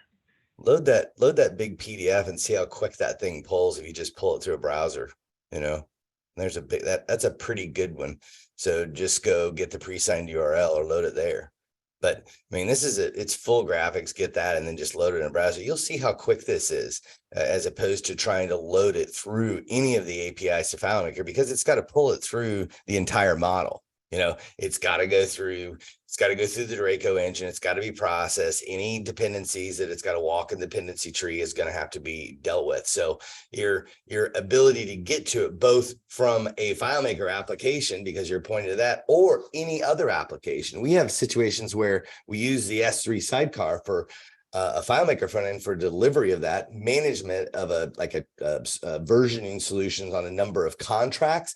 But then we have a Salesforce component that interacts with that bucket through another service that's leveraging the same thing in the same sidecar. And then there's also a React, cloud web portal that interacts with it as well. So it's kind of a one-trick pony. So you don't need to build all these different hooks and go directly into that. If this thing sits in front of it and gives you that horizontal scalability and interoperability, that doesn't require any complex coding to do it. So hopefully that you get some sense that it's used for multiple different purposes, as opposed to, the example would be, I'm using Claris Connect. Well, it works fine with FileMaker, and you can use it with other things, but you're going to approach them different ways. So that's the intent. I'd like to show here too. So we're kind of looking at a form view, looking at a single record, but if I go over here to list view, you'll notice these aren't necessarily that represent all the objects that I've got out in S3 too, right? So you have there's a function to list objects. Now, if you've ever kind of rolled your own and tried to figure this out, talking directly to the AWS API for S3, it's kind of a bear, especially listing things out, because it only returns in XML. Whereas, it is kind of a best practice to use one of the supported SDKs, and that's what this allows us to do. It allows us to return listings in JSON, up to 1,000 at a time. And it even we can create it down. I know there's not a whole lot of objects in this bucket, but say where you had a lot of objects in a bucket, you would really want to think out some kind of structure So you could even use this to, if you had, say, different applications that were dropping stuff in this bucket, maybe your FileMaker application didn't know about it, but if you had some kind of, structure to the path that led to them, then you could, go in here and say I only want to load stuff in that with that prefix, one list them out, and it'll bring those in. So the kicker there is, different people are going to store different applications, and solutions are going to store it different way. The intent here is to give you a simple API integration where you can go, listen, I'm going to structure it one particular way or another. And, you may have a situation where it makes sense to, let's say you have a project folder and there's a number of things in there, but the project has an ID, and then the project may have contracts. The project may have assets, graphics, movies, audio files, a number of things. You may structure that in such a way that you'll be able to break those things out. Then if you wanted to display and let's say you had a portal there that you said, well, this is the current version or what I have, you could list the versions. You might not let them do something with them. You might. You might say, well, I'll allow you to promote these or view them, but I won't allow you to make those changes. But then there's also the notion of something's happened in the back end and you want to query for the latest project updates that may be coming in from a different system that could come in through the exact same API. You have a key, you talk to the sidecar, you drop it in there, it references that. And then that sidecar could also then post those objects. So the canonical example is I drop an object into S3. At that point in time, I have all of the power of the cloud behind me. I can perform ML, AI, I can set triggers, I can kick off workflows, I can call FileMaker scripts out of that concept, and I can post those records directly into that. It's a big, big difference than reaching out and trying to grab files and reaching that. You can implement this in a way that just wraps around your system, and it can work with other systems that are, maybe you don't necessarily support or even have impact, but you can hand them an API and say, use this. And we can even set up separate keys if we need to.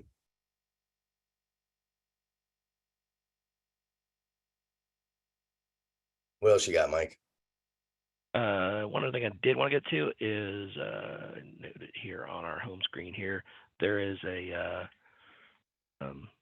kind of an issue, especially if you've got a hosted file. If you've got a container field, even if it's a global container, if you drop something in there, it's a hosted file, it's gonna put it up to the server. Like, even though it's not stored on the server because it's a global field, that data has to migrate over there. So it makes, if you're using container fields to upload stuff, makes it a little bit arduous, adds a little bit of hairpinning where you got to upload stuff twice. It's got to go to the server and then it has to upload to S3. It's just horribly inefficient. It's just horribly inefficient. I don't know why it's implemented that way, but it's definitely a problem, because you would think if it's global and I'm served it would just hit the local table, but it doesn't. It has to transfer that and uploading multiple objects at the same time can get very, very slow because of the round trips it has to go through. We work with some of our our web developers, and they've built something called Claris. Some of you may have messed around with that, but it gives us a web viewer, right, that we can either click and add files to, or what's really cool, I can just drag and drop stuff from here. And when I hit upload here, it's not going to bring this into FileMaker at all. It's going to reference the objects here in, directly from the file system, and the JavaScript is going to upload those to S3 where we tell it to. Yeah, through so that. It's really nice here. Through that API. Right. Through our sidecar. Going to generate the required pre-signed URLs and put those objects directly to them. So, if I wanted to add more, if I can add, I can even drag and drop a whole entire folder. Now, it's not going to keep the same folder structure in here, but if I wanted to, we also have some kind of control over that too. So that JavaScript, it's going to hit this, it's going to do this callback script to generate the pre-signed URL to hand back to the JavaScript.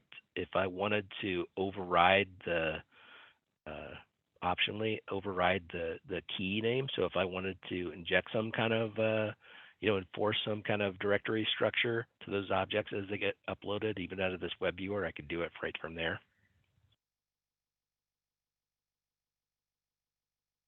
And it'll loop through and upload all those and give me create the records for those in my database.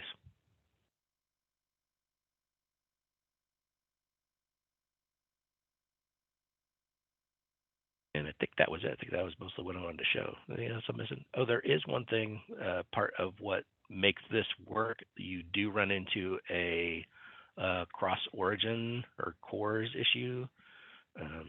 Some of you might be familiar with it. It happens when especially when you're working with JavaScript between servers. So part of our deployments, we actually deploy the correct CORS settings on the bucket, so it works with our scripting here. Nice thing is this kind of works in a card window. So, I mean, no matter if I'm in the list view, I can hit this, I get the same kind of, it's just a web viewer that I can drop into.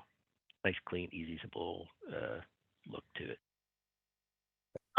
Is it possible, I don't know if it is, to look at some of those scripting calls for your webhooks and API calls and stuff? Yep.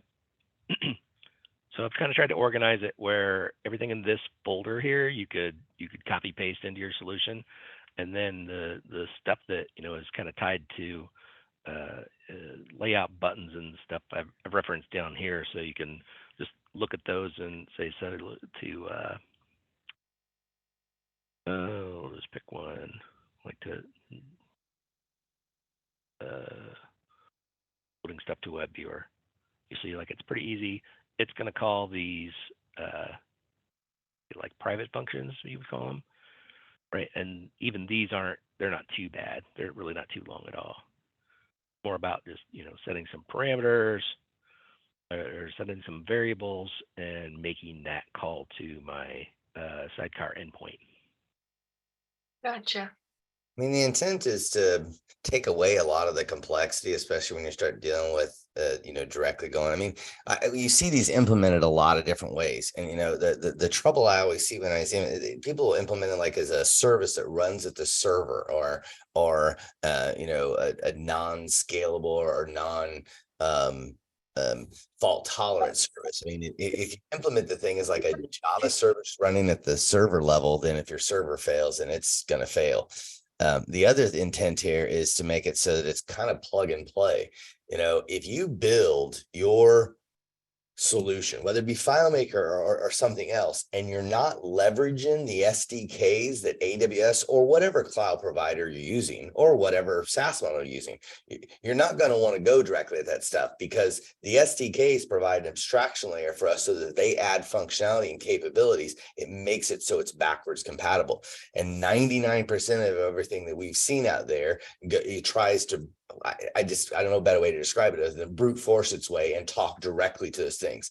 That's fine for that moment in time. But the second that that's revved or that's changed or there's a modification to that, backwards compatibility goes out of the window. So by putting the SideCar in front of it and leveraging the SDKs, you take out the complexity of building and managing all that, but you also sort of ensure forward compatibility because it's talking to an SDK that's the preferred way to integrate with the API as opposed to a direct model. You have anything else to add to that, Mike, or does that encompass that? I think that kind of covers it pretty good. Yeah. Well, if you're using your SideCar things, does it come, because I learn best from example files, does it come with pre-built stuff, or it's up to you to figure this all out from the documentation? That's what that example file is for. So if you decide you want to go down this path and we implement a SideCar for you, let's say you do the S3 and then we'll hand you that.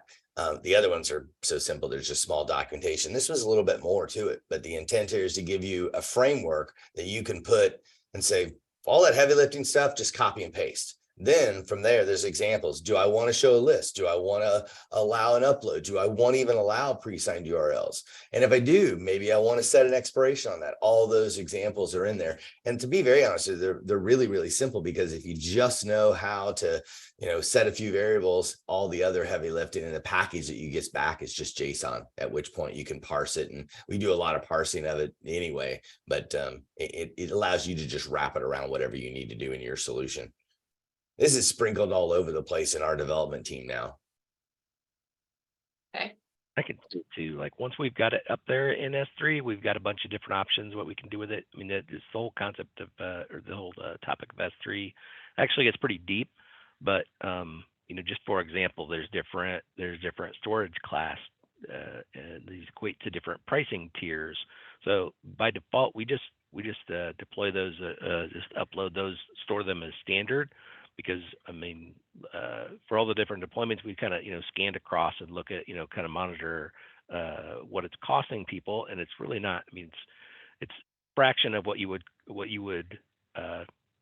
cost to store that on a volume somewhere in block storage, right, where you attach to an OS. It's like 80% less. It's significant. I mean, like, again, that domino effect of backups and RTO and RPO, that makes it exponentially smaller. But if you do get into a situation where you have very large amount of objects, you may want to engage a couple things in tiering. And Mike, you can explain how tiering works. Yeah, so how we would do it is from the bucket. So nothing you would have to manage yourself.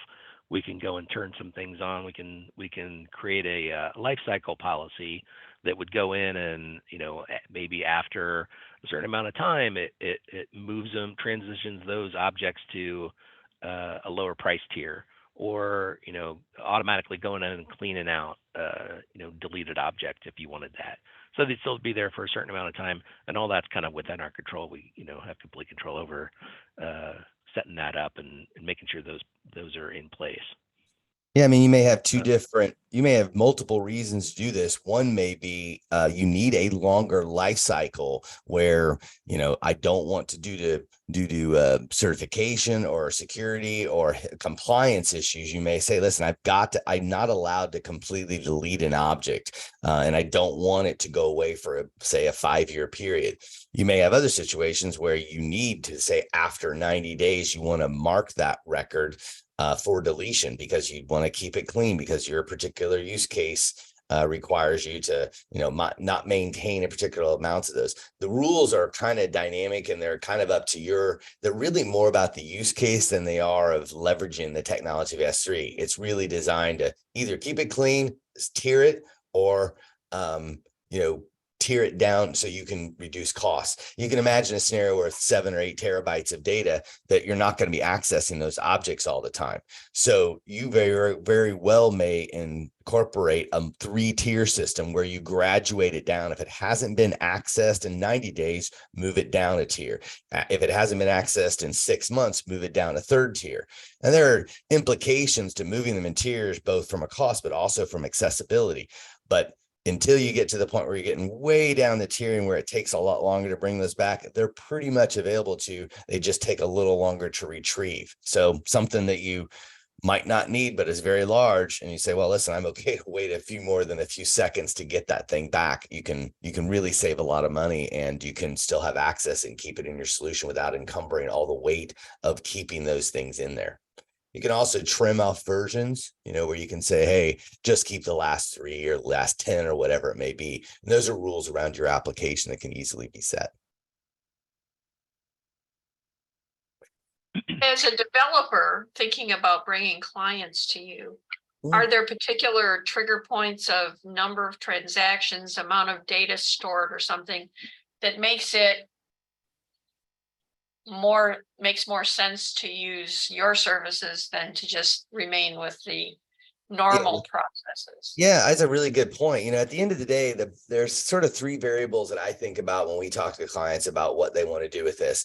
And number 1 is going to be just pure size. If you are approaching a scenario where either, you don't want to sit there and maintain backups, standard backups. You need a higher level of point in time. So I want to be able to have a point in time recovery of 15 minutes or even a half hour or whatever it is. If you're operating that, you can simply offload that to S3 and you've dramatically reduced the size of your file. And we all know that that can add to performance problems. It can add to corruption issues over time. You want to keep your file clean. Keeping a lot of that binary data out of there is certainly useful.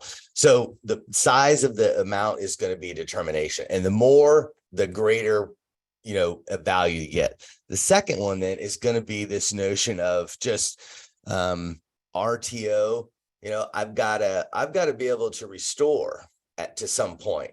If you have versioning turned on at the bucket level without having to build really anything, even if you don't expose it, let's say to your end user, you as a developer can help your customer restore something very, very quickly. That notion of having to restore 3 million records to the previous version would be nearly impossible to do with externally stored data. It would just be a nightmare. So it may be a use case that drives you to do something like this.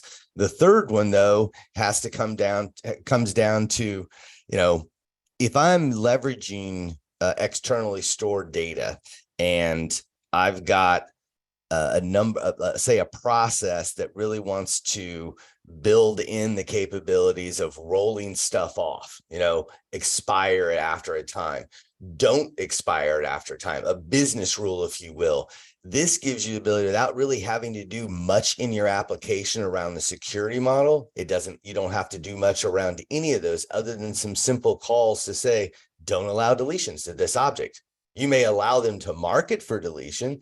So the third case there is business rules for your particular solution, leveraging the power of an object data store without having to build all of that into it.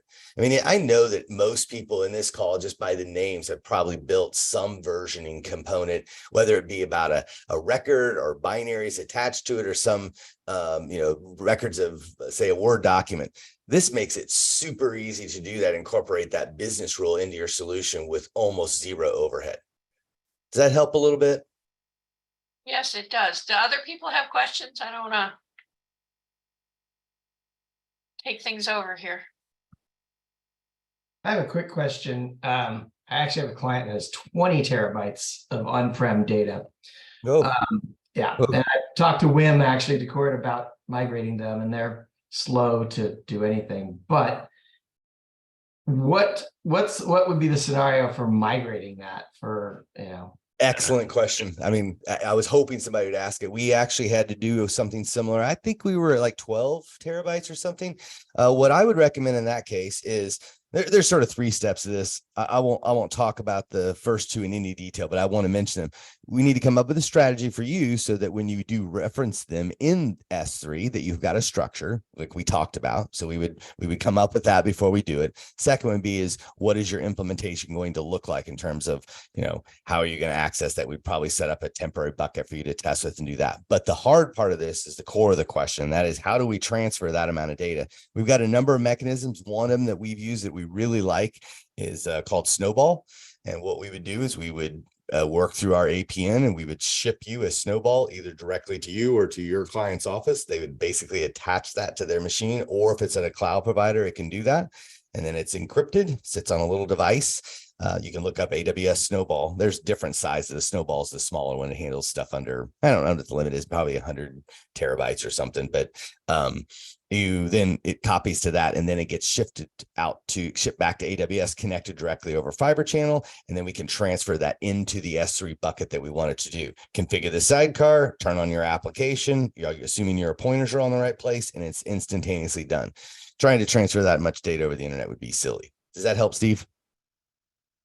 Yep. I'm familiar with Snowball. So you just have to have the files named in such a way that, you can reference them back. Well, either that, or you just generate, a structured key that you want to store it in, because when we force it into there, we can always, manipulate it. So it's just a matter of, if you think about how your container data is stored now, externally. You've got a file structure to it. We can mirror that exact same thing. You know, different people have different approaches to it, whether they're right or wrong. I'm a big fan of you know, putting things in a nice, clean directory structure. You know, if you use the example of an invoice, and maybe that invoice has you know, or a project, and that project has movies, and they have you know, invoices associated with it, they have different things. You're going to follow that structure, and we can move that pretty easily. And then you're just pointing back to it because you can derive that path and go get the pre-signed URL after the fact. And I guess during the transition time where the snowball is being sent to AWS, you just have code in place that lets new data go to both places, maybe, or something like that. Well, what we would do exactly, what we'd probably do in that case is set up your structure ahead of time, right? And you draw a line in the sand and say, okay, these records are going to be batched, you know, over this 48-hour period or whatever we determine. New stuff can be modified, or even existing stuff can be modified, and we would shoot it into that bucket at that point. So it would be a part of that structure. And then when the new one comes in, obviously we have to watch for overrides, or depending on how we set the commands up. But at the end of the day, you're just continuing on and picking up from that point, and then you flip the switch, turn everything back on, and let all the records be available to them. Got it. Thank you. You bet. It's a difficult task when you start talking about that. The other thing that we get out of this that may not be as obvious is this notion that, you know, how do I say this? People are a little leery of the cloud still. I mean, you know, I will say that initially my thoughts were, hey, we're going to do certain things and not other things. And I've become to trust it a lot more, and I've gotten more comfortable with it, but it doesn't negate the fact that people have some concerns there. One of the things that this gives us to do is say, well, listen, maybe, and Mike, you may just pull it up real quick because it's easy to do, is we can set up you as a developer or a client to have an entire AWS account set up that you have access to and only do. We then just set up and peer-to-peer between those two accounts, and then we push that and replicate that bucket back over into that account. So not only is it sitting there and it's got 11 nines of durability, but it's also replicated back to that end user's account, and that can be used for both business purposes as well as the security purposes. So point being is, once it's there, moving that data around to get it back to another location is a whole lot easier than using, you know, snowballs and what we'll call sneaker net methodology. Once it's there, we can do a lot with it. The other thing that you get that isn't, I sort of mentioned it, but, you know, once it's in S3, we now have a slew of literally hundreds and hundreds of different services that we can do a lot of work on. You know, image recognition, text recognition, you know, character recognition, all slews of different AI and ML models that can be used to produce output that once it's in that bucket there, you now have that resource available to you, and you can leverage that in your FileMaker front end for reporting purposes. You can use it for analytics. You can use it for BI stuff. And you can load all that heavy lifting and processing that people typically do through server-side processing overnight because it takes forever. And you just throw it over the fence and say, go do this stuff and hand me back a PDF. I mean, there's millions of different scenarios there, but that's where it's become clear to me that getting into a really powerful object data store changes the game on how much work you've got to do there. And you can produce it at a lot lower value, a lot higher value at a lot less cost and time. Yeah, and some of that stuff is, I mean, we've talked about got some different ideas of like where to continue on from here with what we do. And there's definitely some stuff that Bill was touching on there. Like, you know, think of like the concept of a data lake where you've got, you know, data, maybe it's in different format, whether it's log files or different JSON files that now you can go and, you know, do something meaningful, like run queries against them, or using some there's a extraction transformation. There's a service called Glue that'll walk through, and you can like tell that to, you know, collate data and store it somewhere else. You know, put it in an SQL table that maybe you can then access back in FileMaker. There's lots of possibilities, so we're excited where to go from here. This is the building blocks to get that data out of that. I mean, I've been using FileMaker for a really long time, and there's a lot of things that it does amazingly well. And there's a lot of things that it's just not intended to do, but in a a small use case scenario, it's a really simple way to just throw a container object into a field. But as your solution grows, as your requirements grow, what we're really trying to do is find ways to continue to get the value out of FileMaker and what it does, and load a lot of that heavy load lifting and application stuff off of its plate. Let it do what it does, and then throw this stuff over the fence. And, we can continue to use it and its capabilities, and then take advantage of microservices all over the place. Okay, is there anyone else who has a question?